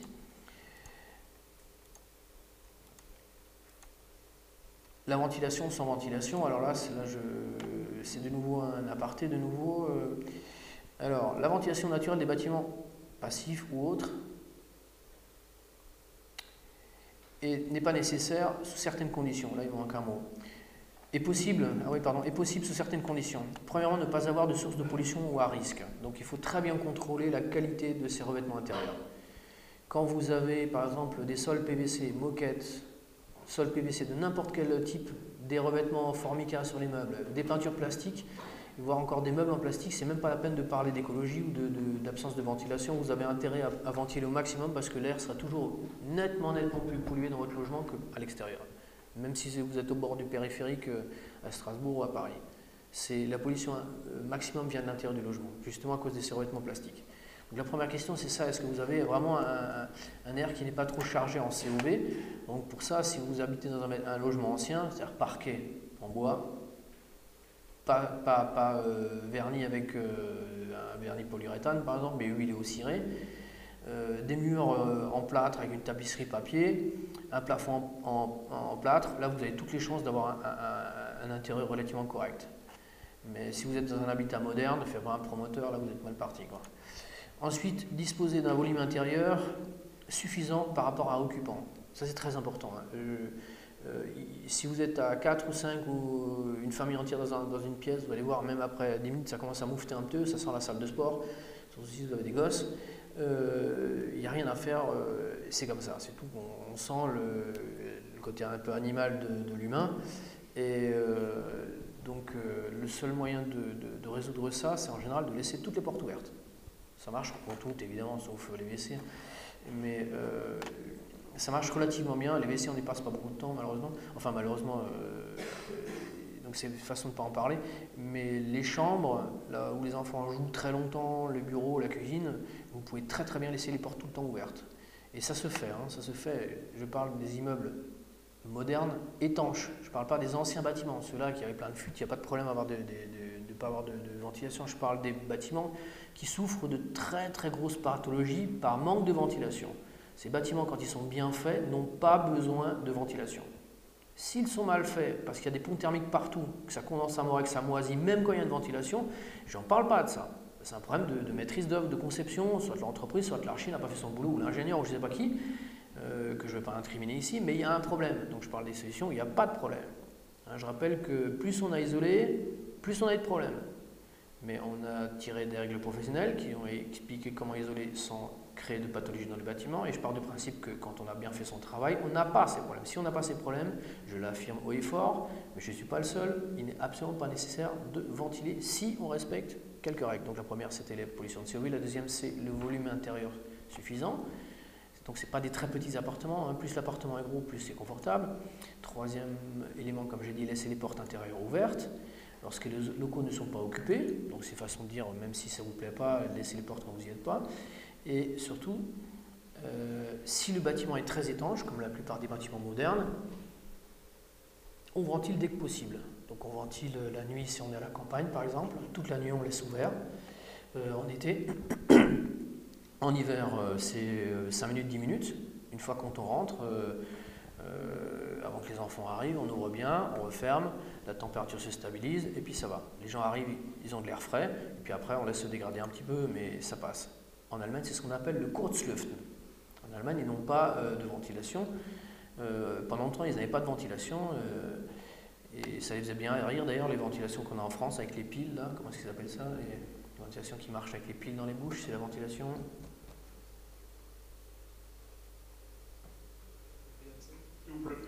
Non, non, il n'y a pas de pile dedans. Hygroréglable. La hygroréglable, c'est un truc que nous sommes les seuls en France. On a deux belles conneries que tout le monde nous envie, c'est le nucléaire, les pesticides et l'hygroréglable. Les techniciens qui connaissent l'hygroréglable, à l'étranger, ils se marrent. Ils se demandent comment est-ce qu'on peut faire une ventilation avec des piles. Tout le monde sait que les piles, quand elles sont vides, plus personne ne les change. L'hygroréglable, c'est ça. Dans chaque pièce, vous avez des bouches dans lesquelles il y a des piles. Et les piles vous règlent le tout. Ce n'est que les piles, elles durent 1 an, 2 ans. Après, c'est fermé, c'est ouvrir au maximum ou fermé au maximum. Et donc, ça ne marche plus du tout. Donc, c'est super, c'est pas du tout ventilé, ou c'est ventilé tout le temps. Donc, c'est pas de l'hygroréglable, c'est de l'hygromerdique, c'est tout, quoi. Mais il n'y a qu'en France qu'on fait de l'hygromerdique. Il faudrait marquer NF hygromerdique, quoi. Mais en Suisse, en Allemagne, ils rigolent. Ils se disent, mais comment est-ce que vous pouvez faire une ventilation avec des piles? Les gens, ils ne savent même pas qu'il y a des piles, qu'il faut changer les piles tout le temps. On ne leur dit pas. En France, on vend du nucléaire et de la camelote. Donc, on fait des normes qui vont avec. Et on impose ça, quoi. Donc, voilà. Donc, en Allemagne, ils n'ont pas de ventilation qui marche avec des piles. Ils n'ont pas de ventilation du tout, la plupart du temps. Ils font du Kurzlüften. Ils ont fait des études. Ils marchent, ils voient très bien où ça va. Et voilà. Et puis, dernier point, prévoir un système de ventilation naturelle hors période hivernale. Alors, moi, ce que je fais dans les maisons individuelles, je prévois un maximum d'oscillants en battant en partie basse et en partie haute, on met une trappe au plafond. Et donc, les 2 tiers de l'année, la maison est ouverte en permanence. Les souris ne peuvent pas rentrer, les chats non plus, les chiens non plus, les voleurs non plus, parce que c'est des trucs qu'on ne voit pas, qui sont grillagés dans la toiture en général, et dans les parties basses, sont inaccessibles, et c'est ouvert en permanence. Et caractéristique intéressante, c'est que plus il y a de gradients, donc plus le soleil tape, ou plus il y a d'occupants dedans, dans la maison, plus ça tire. Et moins il y a de soleil, moins il y a d'occupants, moins ça ventile, parce que moins ça chauffe à l'intérieur. C'est la ventilation naturelle qui fait qu'il y a du tirage. Donc c'est intéressant, c'est une ventilation naturelle, un tirage naturel, statique, qu'on met en place. Voilà. Et je mets ça dans mes maisons passives. Bon, j'ai rien inventé, c'est l'ingénieur suisse qui m'a dit tu fais comme ça, j'ai fait comme ça, c'est tout. Mais eux ont une longue expérience dedans et l'ont toujours fait. Ensuite, prévoir, moi, c'est pas nécessaire, mais en tant que professionnel, je suis obligé de savoir où j'emmène les gens. Donc moi, je mets des sondes CO2 avec alarme. J'ai bien dit CO2 et pas CO, c'est pas les mêmes choses. Les sondes CO, c'est pas trop cher, les sondes CO2, c'est autre chose. Et voilà. Donc, je crois que c'est la dernière chose que j'avais au chapitre ventilation sans ventilation. Alors, il y a une petite astérix dans le marqué ventilation du bâtiment est possible. Il y a marqué possible techniquement, mais non légalement en France. Ce que j'ai dit ne concerne pas du tout la France. Ça concerne tous les pays sauf la France. En France, on ne peut pas. Vous n'avez pas le droit. Et surtout pas en tant qu'architecte. Donc là, je parlais juste comme si j'étais un Suisse pour les Suisses, ou un Allemand pour les Allemands. Eux le font, ils l'ont toujours fait, les ingénieurs suisses, je travaille avec un ingénieur suisse qui se paye ma tête chaque fois que je le vois. Je prononce le mot VMC double flux, il me dit mais arrête avec tes VMC, qu'est-ce qu'ils ont encore mis comme merde dans la tête, c'est pas possible, pourquoi tu ventiles? Et ils ont des maisons en altitude, des gens normaux, diplômés, pas diplômés, avec des gosses, sans gosses, qui n'ont pas de ventilation. Et ils n'ont pas de pathologie particulière, les Suisses. Nous, on a des ventilations en pile et des trucs comme ça, enfin incroyable. Donc là, ce que je vous ai dit, vous l'oubliez si vous vous intéressez à la France, quoi. Je ne vous l'ai pas dit. Ouais. Mais je le fais quand même, je vous rassure, c'est faisable, je l'ai fait, je me suis équipé, donc pour pratiquement tous mes clients, j'ai des sondes CO2 qui mesurent tout. L'hygrométrie, le CO2, je crois que j'ai même l'oxygène et les températures. J'ai mis des sondes dans pratiquement toutes les pièces de vie, et je les ai mesurées des fois sur 1 an, 2 ans. Donc il faut savoir de quoi on parle, ne pas répéter de conneries, notamment les vendeurs de chambres chaudes, toujours les mêmes, les camelots, c'est les camelots de la région, qui vous disent que la chaux c'est magique, ça régule bien la température, ça régule bien l'oxygène, ça régule bien le gaz carbonique, je crois que ça régule pas les ondes de téléphone, mais ça se trouve, il le dirait encore, quoi. Non, ça régule rien d'autre que l'eau. Hygrométrie.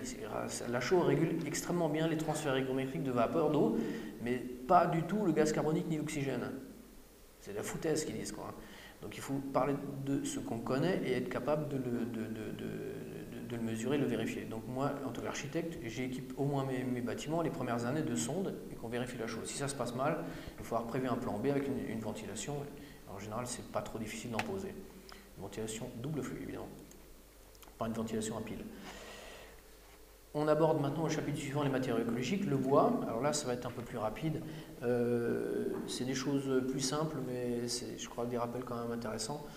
Maintenant, on a un peu moins, on a un peu moins de réaction quand on dit qu'on construit en bois. Quand je construis en bois ou en paille, c'est toujours les trois petits cochons. Ça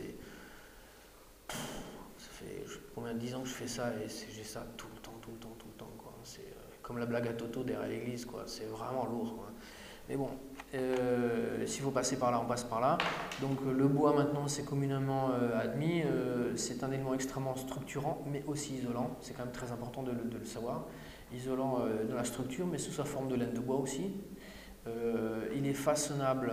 Donc par définition, le bois est un matériau à très très fort impact environnemental. Pourquoi? Parce que, enfin dans le bon sens, pas dans le mauvais sens. Pourquoi? Parce que, bon, moi je suis permaculteur. En permaculture, on essaie de trouver toujours des éléments qui répondent à plusieurs fonctions. Quand vous avez un élément qui fait la structure, l'isolation et voire même encore la couverture, c'est génial. Vous essayez de n'avoir qu'une seule source, qu'un seul matériau. Ça c'est vraiment génial. Le béton, par exemple, vous ne faites pas ça. La brique non plus, ou pas très bien, quoi. Le bois, vous le faites. C'est structurant, isolant, c'est vraiment magique, quoi. Donc en plus, c'est local et recyclable sous forme de déchets ou autre, quoi. Donc en plus, c'est recyclable intelligemment. Ensuite, c'est façonnable, assemblable et réparable à la main ou à la machine. Donc on fait fi des écoles, moi je suis artisan ou je suis industriel. Ensuite, c'est extrêmement durable et parfaitement résistant dans le temps, y compris dans les environnements difficiles, en fonction des essences choisies. Évidemment, moi en tant qu'architecte un peu engagé dans l'environnement, il est hors de question d'utiliser des essences exotiques et surtout pas des essences de type autoclave. C'est le bois autoclave, pour ceux qui ne savent pas, c'est le bois qui est traité avec des métaux lourds. D'un côté, on vous dit attention, tout est pollué, il y a des métaux lourds. De l'autre côté, on vous en fout dans le parquet, dans le plancher, dans les terrasses, dans les bardages, des trucs comme ça. Mais bon, c'est toujours un problème de petits copains au gouvernement qui arrivent à truander les règles, les réglementations. Là, tout d'un coup, la pollution n'existe plus. Ben si, hein, ces métaux lourds qu'on met dans le bois, la preuve, aucun organisme ne le bouffe parce que c'est du poison. Donc, la première chose à faire, c'est de ne pas utiliser de bois autoclave. Donc là, je parle d'essence locale, durable. Il y a des bois locaux qui sont plus durables que le teck et le chêne. Il faut le savoir. Pourquoi n'utilise-t-on pas ces bois? Ils sont moins chers que le teck et le chêne. Et donc, en tant qu'architecte, il faut savoir jouer de ces éléments, comme un musicien sait jouer de sa guitare, pour arriver à faire des œuvres qui sont irréprochables et qui répondent à leur fonction. Donc on peut faire un bâtiment en bois, d'origine parfaitement locale, absolument durable. Voilà. Et il résiste dans les situations extrêmement humides, le bois. Il faut savoir choisir les bois en question, quoi. Si vous prenez les mauvais bois, c'est normal que ça soit bouffé par tous les agents possibles. Et souvent disponible, c'est une ressource disponible à proximité immédiate des chantiers. Là, bon, surtout en Alsace, hein, dans les Landes et en Alsace, on a la forêt quelque part et des volumes de bois sans limite quasiment. Chapitre paille et chaux. Donc, la paille est un isolant à longue durée de vie. Plus d'un siècle. Ça, on le sait, puisqu'on a 1500 bâtiments en paille en France, dont les plus anciens ont à peu près 100 ans. On sait que c'est un isolant qui tient 100 ans. Les personnes qui viennent avec leur discours à petits cochons, la maison des trois petits cochons, il faut simplement leur dire, écoutez, vous avez isolé quoi? Du polystyrène? Très bien. Est-ce que vous pouvez demander à votre fabricant de polystyrène ou de laine de verse un certificat de tenue dans le temps pour une échelle de 100 ans? Est-ce que vous avez un industriel qui est capable de vous donner ça? Hein, parce que le bâtiment, on appelle ça de la pierre, mais quand 60% des matériaux, financièrement, au niveau du budget, c'est des matériaux qui ont une durée de vie de 5 à 15 ans ou 20 ans, il ne faudrait pas appeler ça de la pierre. J'ai investi dans la carrosserie ou dans le plastique. Il faut être honnête un petit peu avec les choses. La paille, même si ça a une image de maison de trois petits cochons, on sait que ça tient plus de 100 ans. C'est une stabilité dimensionnelle physico-chimique parfaite. Dans les conditions normales. Les conditions normales, la paille a une teneur en silice qui la rend plus durable que le bois. Donc c'est un matériau extrêmement, je ne vais pas appeler ça de la pierre, mais c'était un matériau extrêmement stable. Et il n'y a quasiment pas de concurrent. Si, le chanvre. Le chanvre est extraordinaire, mais il est beaucoup, beaucoup plus cher que la paille. La paille, on en met déjà de très grosses quantités et ça coûte rien en passif, mais en chanvre, on ne pourrait pas la payer. Il est hors de question de faire une maison passive en chanvre, c'est extrêmement cher. Voilà, sans l'altération, le bilan carbone est totalement négligeable pour la paille, un coût ridicule. Le coût de l'isolation pour une maison passive est, je crois, de 5 000 euros.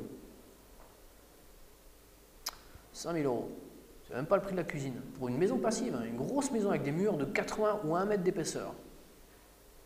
J'ai mis 1 mètre d'épaisseur de paille sur les murs, sur le toit, sur les murs et sur le plafond, et ça me coûte 5 000 euros. Donc le coût de la paille est nul. Il est hors d'échelle par rapport à des bâtiments. Il n'existe pas. C'est insignifiant. C'est un epsilon, quoi. Alors que tous les autres matériaux sont beaucoup plus chers.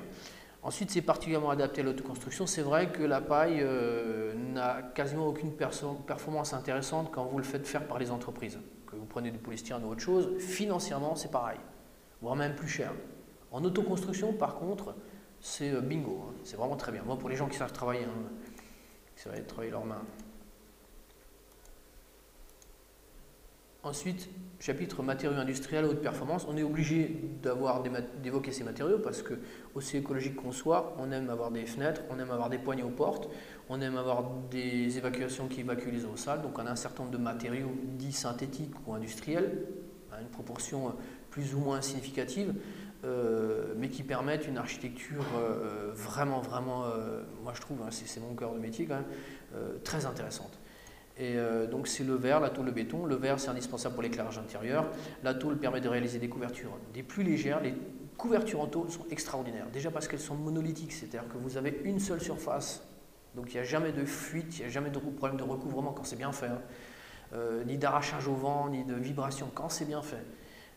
Encore moins de condensation quand c'est bien fait. Et moi je trouve ça extraordinaire. De pouvoir mettre une seule plaque sur un bâtiment, toute longueur, je trouve ça vraiment bien. Le béton permet des fondations et des dallages économiques. Là, c'est valable pour la plaine du Rhin où on a cette ressource à proximité immédiate. Dans les Alpes, c'est tout à fait autre chose. Chaque fois que je leur prononce le mot béton, ils me disent oh, « Qu'est-ce que tu fais avec du béton ?» Ben ouais, on a une plaine de gravier, c'est un des matériaux très écologiques en fait. Très écologique, je parle scientifiquement, c'est pas une croyance. Hein. Le béton a une part très réduite qui est issue on va dire, qui est très gourmande en énergie grise. Il n'y a que le ciment qui est polluant. Et il faut voir d'où il vient et comment on le retraite et comment on le fait. Et là, vous voyez que le matériau béton n'est pas si catastrophique que ça. Paradoxalement, la brique en terre cuite, oui, elle a un coût extrêmement élevé en énergie grise, mais le béton, non. Le seul problème du béton, c'est qu'il n'a aucune performance à part la statique. Quoi. C'est juste de la structure. Il n'est pas très bon dans le reste, voire carrément nul. Quoi. Et thermiquement, c'est une catastrophe. Voilà. Il a une bonne inertie à l'abrasion, donc il faut l'utiliser comme surface finie. Voilà. Et je n'ai pas dit un bilan de carbone nul, j'ai dit un bilan de carbone faible. Donc si on est modéré avec le béton, ça peut être une réponse intéressante. Ensuite, la récup, charpentule, briques, sanitaire, etc. Tout est possible et souvent gratuit pour les particuliers et autoconstructeurs. Moi, j'ai souvent travaillé dans les monuments historiques et même dans les bâtiments nobles, type château, voire même église, on avait des pièces de charpente majeures sur les fermes qui étaient déjà des pièces de récup. Donc il n'y a aucune honte à récupérer des choses. Moi, dans ma maison, j'ai plein de matériaux de récup. Je ne vous dis pas quoi, parce que vous allez dire, récupérer n'importe quoi. Bah ouais, alors je l'ai fait. C'est tout. Des choses en porcelaine peuvent se récupérer très très longtemps. Des lavabos, des choses comme ça. Je ne parle pas pour des questions, on va dire, de snobisme, parce que ça fait bien d'avoir un beau lavabo. Hein. Non, je n'allais pas acheter un lavabo neuf, j'ai récupéré mes lavabos, par exemple. Et je les ai achetés à Emmaüs, ils n'étaient pas pétés, j'ai démonté les vieux trucs qu'il y avait dessus, bien nettoyé, c'est reparti pour un tour. On peut faire ça avec des portes, on peut faire ça avec plein de choses. Plus l'ouvrage est de valeur, une vieille porte de H&M en carton, si vous n'avez pas envie de la récupérer, elle s'est pris plein de coups de pied partout, elle se décolle sur la tranche, la poignée a frotté partout, vous ne la récupérez pas. Mais une belle porte, je ne sais pas moi, de bâtiment de mètres, même si elle est un peu trop grande, on peut la faire retailler, elle est repartie pour 100 ans, 100 ans, 200 ans. Quoi. Donc c'est toujours l'investissement de départ. S'il est intéressant, il faut continuer à faire vivre la chose. Type yourte, roulotte et caravane, j'en parlerai très rapidement. C'est simplement des solutions qui ont la caractéristique d'être réservées aux situations transitoires ou de nomadisme. Pourquoi ? Parce que ce sont des modèles qui ne sont pas transposables en gros volume. Donc c'est toujours des petites choses précaires. Je pense que c'est l'habitat d'avenir, hein, que les gens le veuillent ou pas, c'est l'habitat d'avenir. Ils ne sont pas prêts à l'entendre, vous peut-être pas non plus, mais moi, c'est pas mon problème, c'est ma conviction, hein, ça n'engage que moi. Malgré nous, hein, j'ai pas dit que on a la chance de descendre en bas de l'échelle, non, ça sera comme ça, c'est tout. Et surtout, ces bâtiments n'ont aucune inertie et beaucoup d'effets de paroi froide. Je parle surtout des tipis et autres. Bon, ils consomment peu parce qu'ils sont tout petits, mais si vous augmentez un peu la surface, c'est une catastrophe, c'est un gouffre. En Mongolie, toutes les zones où il y a des yurts sont super polluées, mais super polluées. C'est pas seulement dû à la nature des combustibles employés, c'est parce que ça jette l'énergie par la fenêtre, c'est tout. Si c'est intéressant une yurte, c'est parce que c'est petit, c'est tout. Donc si vous le gardez petit, ça peut être bien, mais il ne faut pas voir ça comme un gros bâtiment. Ensuite, et c'est ça ce qui me dérange, le coût de fabrication et d'entretien est nettement supérieur à celui d'une maison traditionnelle à volume égal. J'ai bien dit à volume égal. Si vous faites une yurte de 130 mètres carrés, en fait, c'est une vaste fumisterie le truc parce que ça a une durée de vie extrêmement faible et c'est quasiment pas performant théoriquement. C'est complètement nul. Donc c'est une solution, je reviens au début, qui est très intéressante, comme situation transitoire en nomadisme, hein, c'est tout. Il ne faut pas croire autre chose, quoi. Ensuite, les matériaux constitutifs sont très polluants, sauf ceux qui les font en laine. Mais bon, ils ont la chance la plupart du temps de les voir moisir assez très rapidement pour se rendre compte qu'ils ont fait une erreur. Et à faible durée de vie non recyclable. L'autoconstruction, alors pour l'autoconstruction, là j'évoquerai juste certaines techniques qui sont intéressantes. Alors vous trouvez dans les livres plein de techniques de bâtiments en fuste, en bois debout, je ne sais plus comment ça s'appelle, des rondins comme ça mis dans les parois, c'est plus ou moins intéressant, surtout si on est bûcheron de profession, donc ça dérange pas les gens d'avoir 20 stères de bois pour chauffer par an. Ceux-là, ils s'en foutent de savoir comment ils chauffent, mais quand votre bâtiment a été une vraie passoire, il faut quand même admettre les choses, c'est peu performant thermiquement. Moi, je citerai juste, parce que c'est un peu mon créneau, la paille autoportée. Enfin, mon créneau, c'est quelque chose que j'ai un peu développé, mais que je n'ai pas du tout inventé. Mais la paille autoportée contemporaine, donc c'est pas la technique de paille, des petites pales de paille précontractées avec des câbles en plastique, là. C'est vraiment la paille à la suisse, c'est-à-dire on prend des bottes de paille qu'on pose comme des briques, on les colle pas, on fait rien, elles sont tellement lourdes qu'elles s'écrasent, et ça tient à l'antisismique, ça tient tout. Vous mettez des dalles béton, dalles de plancher dessus, il n'y a aucun problème, ça ne bouge pas. Et on peut le modifier après, on peut intervenir, et ça c'est vraiment très intéressant. Thermiquement, on est au-delà du passif pour un coût nettement inférieur. Donc là, je vous montre à peu près ce que c'est. Donc si vous avez, après un ouvrage de soubassement, vous montez des balles de paille. Là, c'est pas mes chantiers. Tiens, c'est marrant, j'aurais pu mettre mes chantiers là. Là, vous montez l'étage. En fait, je me suis trompé. J'ai une autre vidéo, j'ai une autre image où je mets photos, mais c'est pareil. J'ai fait un chantier comme ça à Momenheim. Et là, j'ai développé un peu plus de photos. Si ça vous intéresse, je peux vous en montrer après. Mais c'est le même principe. Ça, c'était une photo dans les Alpes suisses à 2000 mètres d'altitude, il me semble. Après, autre technique pour l'autoconstruction que je trouve très pertinente, c'est le troglodytisme ou l'enterrement. C'est la même chose. Donc, utiliser l'inertie et l'isolation de la terre et utiliser les revêtements en terre crue. Alors ça, c'est une photo que j'ai prise chez des amis à Cernay-des-Vosges, c'est le quartier qui s'appelle Les Collines, je crois, où là, une bonne partie de l'inertie des murs intérieurs a été faite en terre crue. Alors c'est intéressant, je le cite, bien que j'ai pas de très bonnes expériences avec ça, j'en ai fait plusieurs fois. La terre crue coûte très cher et pose beaucoup de contraintes. Mais c'est pas du tout à négliger et c'est un élément intéressant. Ensuite, on a les scieries mobiles, je passe rapidement, ça c'est pour ceux qui sont très à l'aise avec les outillages. On arrive à faire énormément autoproduire énormément de matériaux soi-même avec ce type de machine qui ne coûte pas très cher d'ailleurs, qu'on peut revendre assez facilement. Voilà, si on est à proximité de massifs forestiers, si on a la place. Les sortants, qu'est-ce que c'est? En éco-construction, c'est important de l'évoquer. On a les eaux pluviales. Quand on parle de co-construction, il faut se poser la question de l'alimentation. Alors, suivant l'endroit où on est, suivant les polluants qu'on a, atmosphériques qu'on a, donc hors de question en milieu agricole de récupérer son eau, puisqu'on a les pesticides qui restent jusqu'à, je crois, 3 semaines ou 6 semaines en l'air. Beaucoup de pesticides sont diffusés par brumisation, comme c'est des micro-gouttelettes, ils restent en suspension. et pendant 2 semaines, 3 semaines, des fois 4 semaines, vous avez les nuages de polluants qui sont en l'air. Et chaque fois qu'il pleut, ça vous rabat le tout au sol. Donc si vous récupérez cette eau, vous douchez, vous avez tout ça dans votre circuit, quoi. Donc en milieu urbain, c'est pas très malin. En milieu agricole, c'est pas très malin. Donc qu'est-ce qui reste? Le milieu forestier, on va dire au-dessus des Vosges, là au-dessus des nuages, là c'est vraiment bien, quoi. Donc les eaux pluviales à récupérer, il faut avant tout se poser la question pourquoi. Si c'est pour laver la cour, la voiture, ça va. Si c'est pour laver les sanitaires, ça va aussi. Pour laver le linge, je ne suis pas sûr. Pour laver les salades, non. Et pour boire, encore moins. Donc moi, j'utilise surtout pour laver l'extérieur, pour l'arrosage du jardin, c'est tout, quoi. Les eaux grises bio à récupérer 100%, ça dès que vous pouvez. Je pense que c'est nettement moins dangereux de récupérer. Si on contrôle ses entrées, si on n'a pas trop de médicaments, une consommation de médicaments trop importante sur les médicaments, c'est très intéressant de récupérer ces eaux grises, soit pour la fertilisation, soit pour la réintroduction dans le milieu, hein, donc l'irrigation d'une manière générale. Les déchets ménagers organiques, alors nous en permaculture, c'est obligatoire, on récupère tout évidemment, tout ce qui est récupérable, le plastique pas trop, mais les déchets organiques sont récupérés à 100%. Il n'y a pas de matière organique qui ne soit pas récupérée, y compris les viandes et autres, hein. Donc il y a des circuits spéciaux pour récupérer. Si vous avez un jardin, c'est particulier, mais vous récupérez tout. Et les produits de toilette sèche, qui sont aussi des produits ménagers, mais pas de la cuisine. Donc là, c'est un contexte un petit peu particulier, il faut savoir le faire. Maintenant, on peut en parler sans être taxé de scatologue, je ne sais pas comment on dit, scatophilie, scatologiste.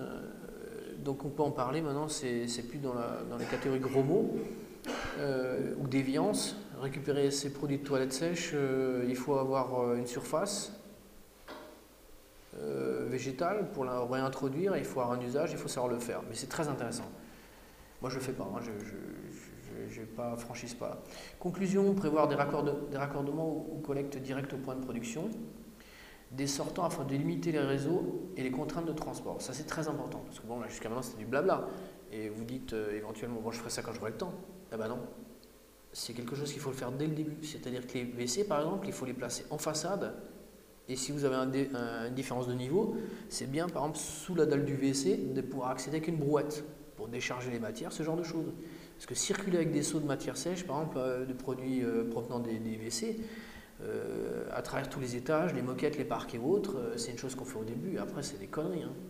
Donc penser un habitat, un lieu de travail, en tenant compte des sortants, ça se fait dès le début de l'esquisse, quoi. Ça c'est très important. Pour la cuisine, c'est pas trop important. Pour les eaux grises, c'est fondamental. Pour récupérer les calories aussi, les récupérateurs de chaleur, c'est des longs appareils qui font des fois 3, 4, 5, 6 mètres de long, hein. C'est très grand. Et donc il faut savoir les intégrer dans le plan, ces récupérateurs de chaleur. Mais les WC, alors là, c'est vraiment très important. Un WC sec, bien conçu, c'est bien. C'est la raison pour laquelle j'en ai pas, c'est que j'ai pas envie de me casser les pieds avec ça, c'est tout. Et si c'est bien fait, c'est vraiment bien, quoi. Enfin, c'est une bonne idée. Après, vous en pensez ce que vous en voulez, mais bon, là, j'ai un petit problème de mise en page. J'avais eu toute la page. Alors, la réhabilitation, rénovation, je crois que c'est le dernier élément. C'est pour ça que je préfère pas trop en parler. Si des gens ont des questions, on peut en parler après, ils peuvent venir me voir. Mais c'est souvent peu économique et difficile à rendre passif. J'ai pas dit que c'est pas rentable, mais pas à faire. Mais si vous y visez les performances passives, c'est difficile. Donc, il faut rester très modeste. Hein, comme dit, moi, j'incite toujours les gens à le faire. Malheureusement, je ne le fais pas toujours parce que ça coûte pratiquement toujours plus cher que le neuf, voire beaucoup plus cher. Donc quand j'ai des clients qui sont jeunes, on va dire qui ont des projets de vie, je trouve que c'est con de couler complètement ces trucs. Il vaut mieux prendre quelques stères de bois de chauffage qu'on brûle par an et puis arriver à partir en vacances et puis avoir une vie heureuse plutôt que de boire la tasse à chaque fin d'année. Mais bon, on a des prétentions, je trouve, peu pertinentes, quoi. Donc il faut savoir relativiser les choses. En réhabilitation, il faut baisser beaucoup les prétentions. Ensuite, ça nécessite des prestations d'ingénieur ou d'architecte en cas de restructuration lourde. Là, je fais référence au parc naturel, notamment les Vosges du Nord, avec lequel je travaille un petit peu et qui malheureusement me font souvent part de ça. Les gens réhabilitent des beaux bâtiments, ils font appel à une entreprise, des copains, de la famille ou des gens des entendus du bien, et les gens n'ont pas forcément les compétences. Ils refont ça, on va dire, avec leurs connaissances on va dire de corps de métier spécifiques.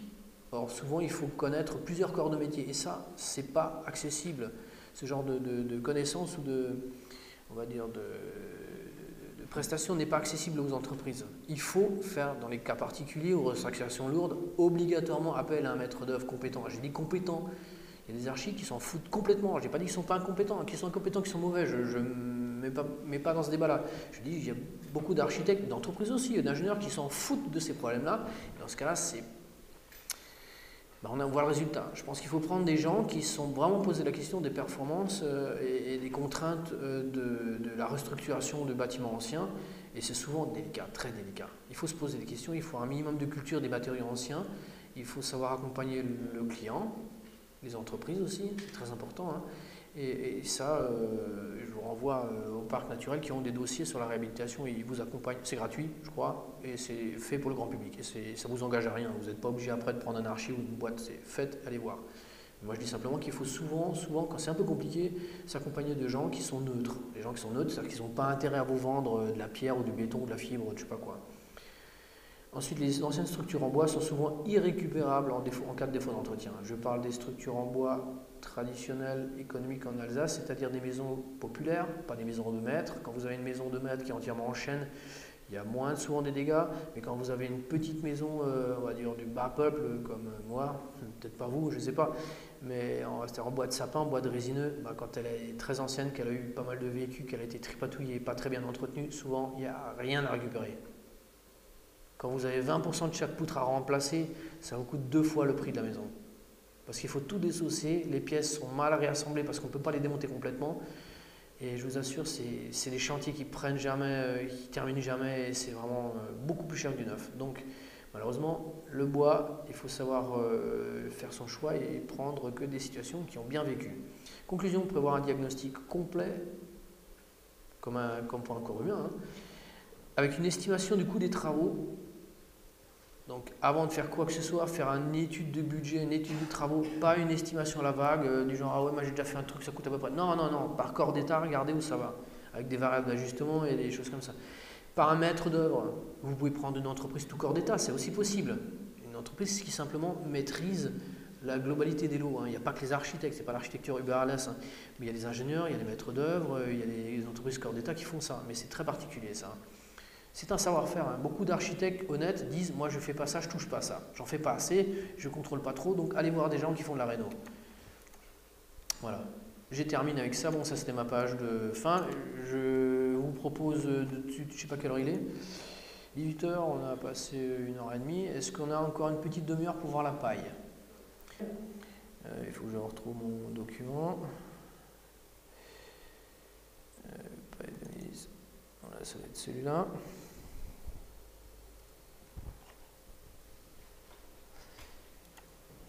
Alors, pour qu'on construise en paille, je ne vous présenterai pas toutes les photos, hein, parce que c'est des choses, on va dire, pas forcément très intéressantes, mais les grandes lignes sont quand même importantes à évoquer.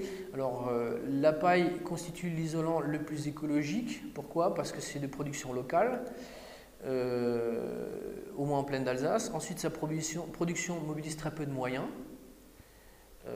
La mécanique, la machinerie mise en œuvre est extrêmement rudimentaire suivant les process. Maintenant un peu moins parce qu'on a des pailles à très haut rendement, à très haut niveau de rendement on va dire. Ensuite il n'y a pas de préparation des sols, il n'y a pas de semis ni de fauche pour la paille, comme les chanvres par exemple. Il n'y a pas de consommation de matières premières pour la fabrication, par exemple de produits de synthèse, il n'y a pas de colle dans la paille. C'est pas par exemple comme la laine de verre ou certaines fibres qu'il faut agglomérer encore. La paille, c'est un truc que vous pressez, ça tient tout seul, plus ou moins, quoi. Et il n'y a pas de transformation comme la laine de bois, la cellulose, c'est-à-dire qu'il n'y a pas de circuit industriel derrière. En gros, la paille n'est pas une culture, c'est pas une plante la paille. Le chanvre, vous êtes obligé de le semer, de le récolter, c'est une plante. Donc pendant que vous plantez le chanvre, la terre n'est pas utilisée pour d'autres usages. La paille, c'est l'inverse. C'est pas une plante, c'est un sous-produit d'une culture. Je n'ai pas dit que c'est un déchet, hein, c'est un produit très noble, mais c'est un sous-produit. Donc en elle-même, ce n'est pas une culture. C'est là où il y a une différence fondamentale avec le chanvre ou d'autres végétaux. Hein. Je sais pas qu'on appelle ça là, les grands roseaux. La paille, c'est pour moi, en termes d'énergie grise, c'est vraiment le bingo. Quoi. au niveau de la culture. Son utilisation dans la construction évite une pollution des sols par l'emploi de produits chimiques appelés régulateurs de croissance, ce qu'on appelle les raccourcisseurs de tiges. Donc si vous achetez la paille, l'agriculteur va avoir intérêt à ne pas utiliser ces raccourcisseurs de tiges parce qu'il se fait plus de blé entre guillemets en vendant la tige que le blé lui-même. Donc c'est pour nous un challenge de demander des fibres longues et surtout bio, ça à la rigueur je m'en fous, ça, puisque moi je mange pas les murs de maison, mais c'est évident qu'il faut la prendre bio. Mais j'ai des problèmes avec les fabricants de bio parce qu'ils ne tiennent pas leurs critères de qualité. Ça c'est un autre problème. Au niveau du bâtiment, en tant qu'architecte, pas en tant que consommateur de la graine de blé. Mais en tant qu'architecte, j'ai des problèmes avec la filière bio, donc moi je mets un trait dessus. Mais par contre, c'est bien de prendre des pailles qui n'ont pas été raccourcies. Vous évitez une pollution, déjà, c'est déjà pas mal. Si vous le pouvez. Deuxièmement, la paille constitue l'isolant le plus économique. Je vous l'ai déjà dit, donc je n'en parle pas.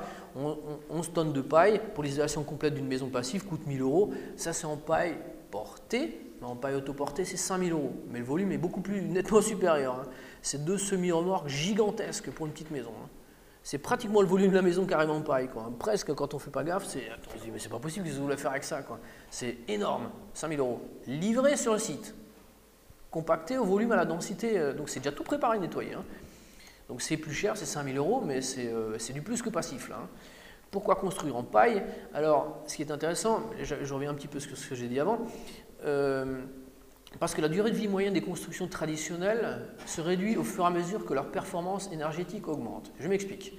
La part du second œuvre en RT 2005, donc c'est la RT 2005 parce qu'on a toujours 10 ans de retard sur ce qu'on met. Ce qu'on fait maintenant, c'est la RT 2005, parce que la RT 2012... c'est sur le papier. Concrètement, les gars, ils essayent encore. Ils en sont vraiment à des essais. Donc, en gros, à peu près ce qu'on fait maintenant, c'est la RT 2005, même si ça s'appelle de la RT 2012. Il y a à peu près 37%, on va dire, en gros un tiers de seconde œuvre. Seconde œuvre, c'est les matériaux de faible durée de vie ou de finition ou non porteurs. Il y a plusieurs critères qui définissent le seconde œuvre. En gros, la structure, c'est le béton, la charpente. Et tout le reste, c'est du second œuvre, on va dire. Et donc le second œuvre, dans une maison traditionnelle, jusqu'à peu de temps, c'était un tiers. Mais dans la maison passive, et ça dure 20 ans. Ce second œuvre, il a une faible durée de vie. C'est variable, c'est une moyenne, parce que dans le bâtiment, vous avez différents éléments. La peinture, par exemple, on estime que ça dure entre 2 et 5 ans, la peinture. L'électricité, entre 5 ans et 15 ans. Après 5 ans, vous avez des interrupteurs qui commencent à foirer, des trucs qui s'arrachent.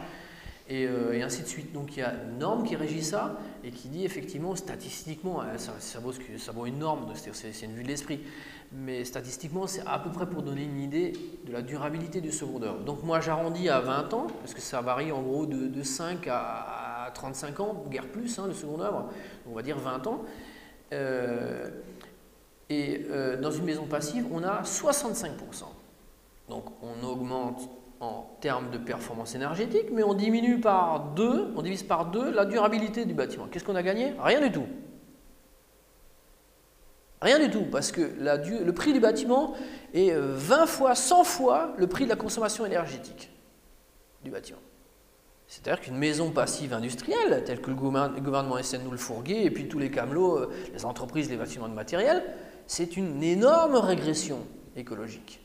Certes, il ne consomme plus rien, mais il devient super polluant et les matériaux en œuvre, ils durent peu longtemps. Et surtout, on ne peut pas les remplacer. La plupart du temps, l'isolant, quand il se casse la gueule, quand il est merdique, il faut vraiment désosser complètement le bâtiment. On ne peut pas juste réinjecter, ressouffler dedans.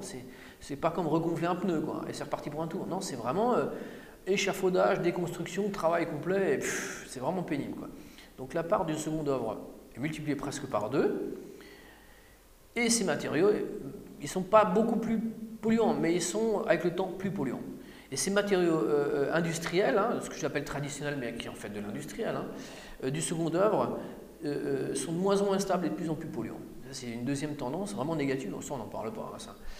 Et donc, c'est ainsi que la maison passive, construite selon des techniques traditionnelles, c'est-à-dire ce que moi j'appelle le traditionnel, qui est en fait de l'industriel, parce qu'il n'y a rien du tout. La vraie maison traditionnelle, c'est ou la maison alsacienne, ou la hutte en terre, mais bon, ça n'a pas de sens. Donc ce qu'on appelle souvent du traditionnel, c'est de l'industriel. Est une aberration écologique, mais aussi économique. Conclusion, la maison en paille, vu le volume de seconde œuvre, est une des rares, je n'ai pas dit la seule, il y en a d'autres, mais là je parle pour l'ASA, je parle surtout pour mon expérience, et pour moi, c'est une des rares solutions cohérentes à ce jour. La paille comprimée ayant une durée de vie équivalente à celle du gros œuvre. Il faut vraiment arrêter avec la blague des petits cochons. Moi, je m'en fous, hein, je ne suis pas tellement susceptible à ce point-là. Mais c'est vraiment l'image inverse que j'ai en termes de durabilité. La paille, c'est très chargé en silice, c'est beaucoup plus proche en stabilité de la pierre que le bois. Dans les conditions normales, c'est évident. Si vous gérez mal l'hygrométrie, ce n'est pas stable, c'est évident. Voilà. Pourquoi construire en paille? Quelques caractéristiques techniques du matériau de construction de paille. Là, je passe rapidement. Aucun organisme vivant ne consomme la paille. Aucun rongeur, aucun insecte, aucun mammifère, à l'exception d'un champignon qui ne se développe pas dans les conditions normales. Donc, ces conditions normales sont plus basses en termes de dégradation que le bois. Donc, si vous avez un bâtiment bois et paille, le bois, ça a bouffé avant la paille, si ça se dégrade. Donc, c'est pas le maillon faible, c'est pas la paille. J'avais une fois entendu un charpentier qui disait ouais, qu'on se faisait pas avec la paille, c'est de la merde. J'ai dit non, la merde, c'est toi qui l'as. Hein. Ça va, hein. Non, fait pas. C'est quand même grotesque, les gars, quand ils connaissent pas, ils balancent n'importe quoi comme info. La paille est plus stable que le bois. Hein. Et ce qui dégrade un champignon, c'est pas les souris. Les souris peuvent nicher dedans, les loirs aussi, les poules, hein, pourquoi pas, ou les chats. Mais c'est pas ce qui va bouffer le mur. La seule chose qui peut bouffer un mur en paille, c'est un champignon qui se développe, que vraiment, c'est la douche dans le mur. Hein. C'est vraiment quand il y a des infiltrations très significatives que là, la paille se dégrade. Sinon, le mur en paille ne se dégrade pas. Il faut vraiment se le visser dans le ciboulot. La paille a une excellente tenue au feu, plus de 1 heure, sans que le cœur de l'isolant soit atteint ni les parois traversées. Donc la paille est parfaitement stable. Je rappelle que ce qui tue les gens en cas d'incendie, ce n'est pas le feu, hein, c'est les gaz de combustion. La paille, quand ça brûle, ça vous pique les yeux, ça ne vous tue pas. Alors que le PVC, quand ça brûle, et d'autres matériaux synthétiques, c'est la mort. Hein. 75% des morts, je crois, dans les incendies sont dus à des intoxications dues à des gaz. Le polyuréthane, le polystyrène, quand ça brûle, c'est très toxique. Le polyuréthane, qu'on voit partout, c'est mortel. Le polyuréthane, lorsqu'il brûle, dégage un gaz de combat qui est utilisé par les armées comme gaz de combat. Et pourtant, on en met partout. On met partout du polyuréthane. C'est un truc incroyable. Et donc, quand les gens me disent « Ah, la paille, c'est pas dangereux », je dis « Non, vous êtes fous.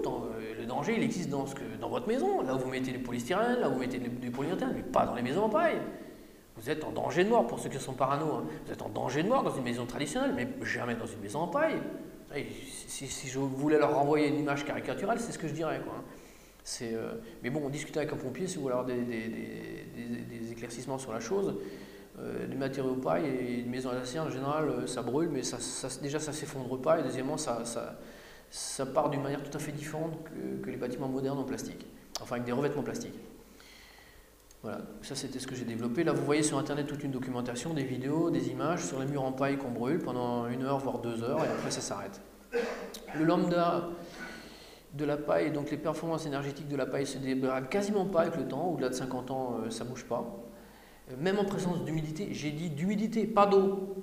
Donc si vous avez des sites exposés humides, les Vosges, les fonds de vallée, ce genre de choses, la paille gère bien l'humidité. Alors que d'autres matériaux, on voit leur performance chuter ou voire se mettre en péril lorsque c'est très humide, pas la paille. Ensuite, pour une même maison, vous avez une consommation, un besoin en chauffage dû à un lissage de température inférieur par rapport à une maison monomure. Ça, vous trouvez les études sur internet aussi. Et la stabilité thermique, donc ça c'est encore autre chose, c'est pas la consommation, est légèrement inférieure, je crois, d'une même maison, et légèrement, le comportement thermique est légèrement plus intéressant en paille. Donc on dit toujours, ouais, de toute façon la paille, faites ce que vous voulez, mais avec un monomure ou en pierre, on sera toujours plus confortable en été. C'est faux.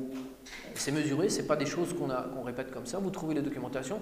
Donc en termes de lissage de température, de volant inertiel, c'est beaucoup plus intéressant, légèrement plus intéressant en paille qu'en pierre ou monomure. Voilà. Depuis quand construit-on en paille?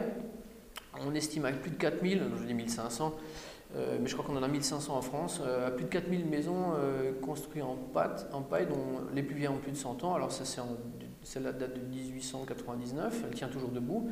Celle-là de 1905, elle n'est pas chez nous, aux États-Unis, celle-là en Angleterre, celle-là elle est en France, de 1921. C'est la maison Feuillette, donc une maison de 2 étages. Je crois qu'il y a 2 familles dedans. Elle n'a jamais été restaurée. Vous voyez des photos, hein. Si vous tapez maison Feuillette, vous trouvez toute la documentation. Donc c'est un numéro de Sciences et Vie, la revue de vulgarisation, qui a détaillé la chose. Donc ça c'est la maison Feuillette, photographiée par le constructeur, qui voulait en faire un processus industriel, donc sa structure en bois. Ensuite, son remplissage en petites bottes de paille. J'aurais pu figurer sur cette photo-là parce que mes premières maisons de paille, je les faisais exactement comme ça. C'était la même chose, les mêmes bottes de paille. Ça, c'est 1921. Et là, il les a bien coincés dedans. Ça, c'est la méthode traditionnelle de construction en paille. Moi, je ne fais plus ça parce que c'est trop lourd, beaucoup trop cher, beaucoup trop lourd quand on passe par une entreprise. Et voilà la maison pratiquement finie avant d'usage. Et voici la maison après en usage. Donc, c'est comme ça qu'on la connaît encore à ce jour. Et là, vous avez quelques références paille, paille autoportée ou non, à travers le monde, pour vous montrer que la maison en paille, passive ou non, la plupart du temps passive, ou même beaucoup plus que passive, n'est pas forcément liée à un style d'architecture. Vous pouvez très bien faire une petite chaumière, c'est-à-dire la maison d'architecture vernaculaire, sans prétention, le gars qui l'a dessiné et qui l'a construit lui-même, des murs, 2 toits, 2 pans, quelques fenêtres, basta, terminé, pour abriter sa famille, sans se poser de questions, mais sans chercher d'ennui, à un bâtiment plus audacieux, signé par un architecte. Là, vous avez, il n'y a aucun de ces bâtiments qui est par moi, donc j'ai pris la Suisse, l'Autriche, vous voyez des maisons ou des bâtiments administratifs qui sont en paille, 1 ou 2 ou 3 étages, en paille autoportée ou non. Donc la paille, c'est pas du tout, pour moi, je vais faire la parenthèse, pour moi, c'est pas du tout un sujet intéressant. La moitié de mes clients s'en foutent de savoir que je mets de la paille dedans, et la première fois, quand je leur dis la paille, ils me disent non, on n'en veut pas. Je dis écoutez, moi je m'en fous, je vous fais une alternative avec des en paille, et bing, et après ils voient tout de suite que si je leur prends toutes les garanties, ils font une énorme économie avec la paille. Et donc la plupart de mes clients ne veulent pas savoir s'il y a de la paille dedans ou autre, ils s'en fichent, quoi. Et moi je trouve ça bien, pour moi la technique n'est pas une source d'inspiration vraiment, ni un sujet intéressant en soi. Voilà. Je crois que j'ai terminé. Je vous remercie pour votre attention. Je vous souhaite une bonne fin de week-end. Il n'y a plus qu'un dimanche ensoleillé et à bientôt peut-être.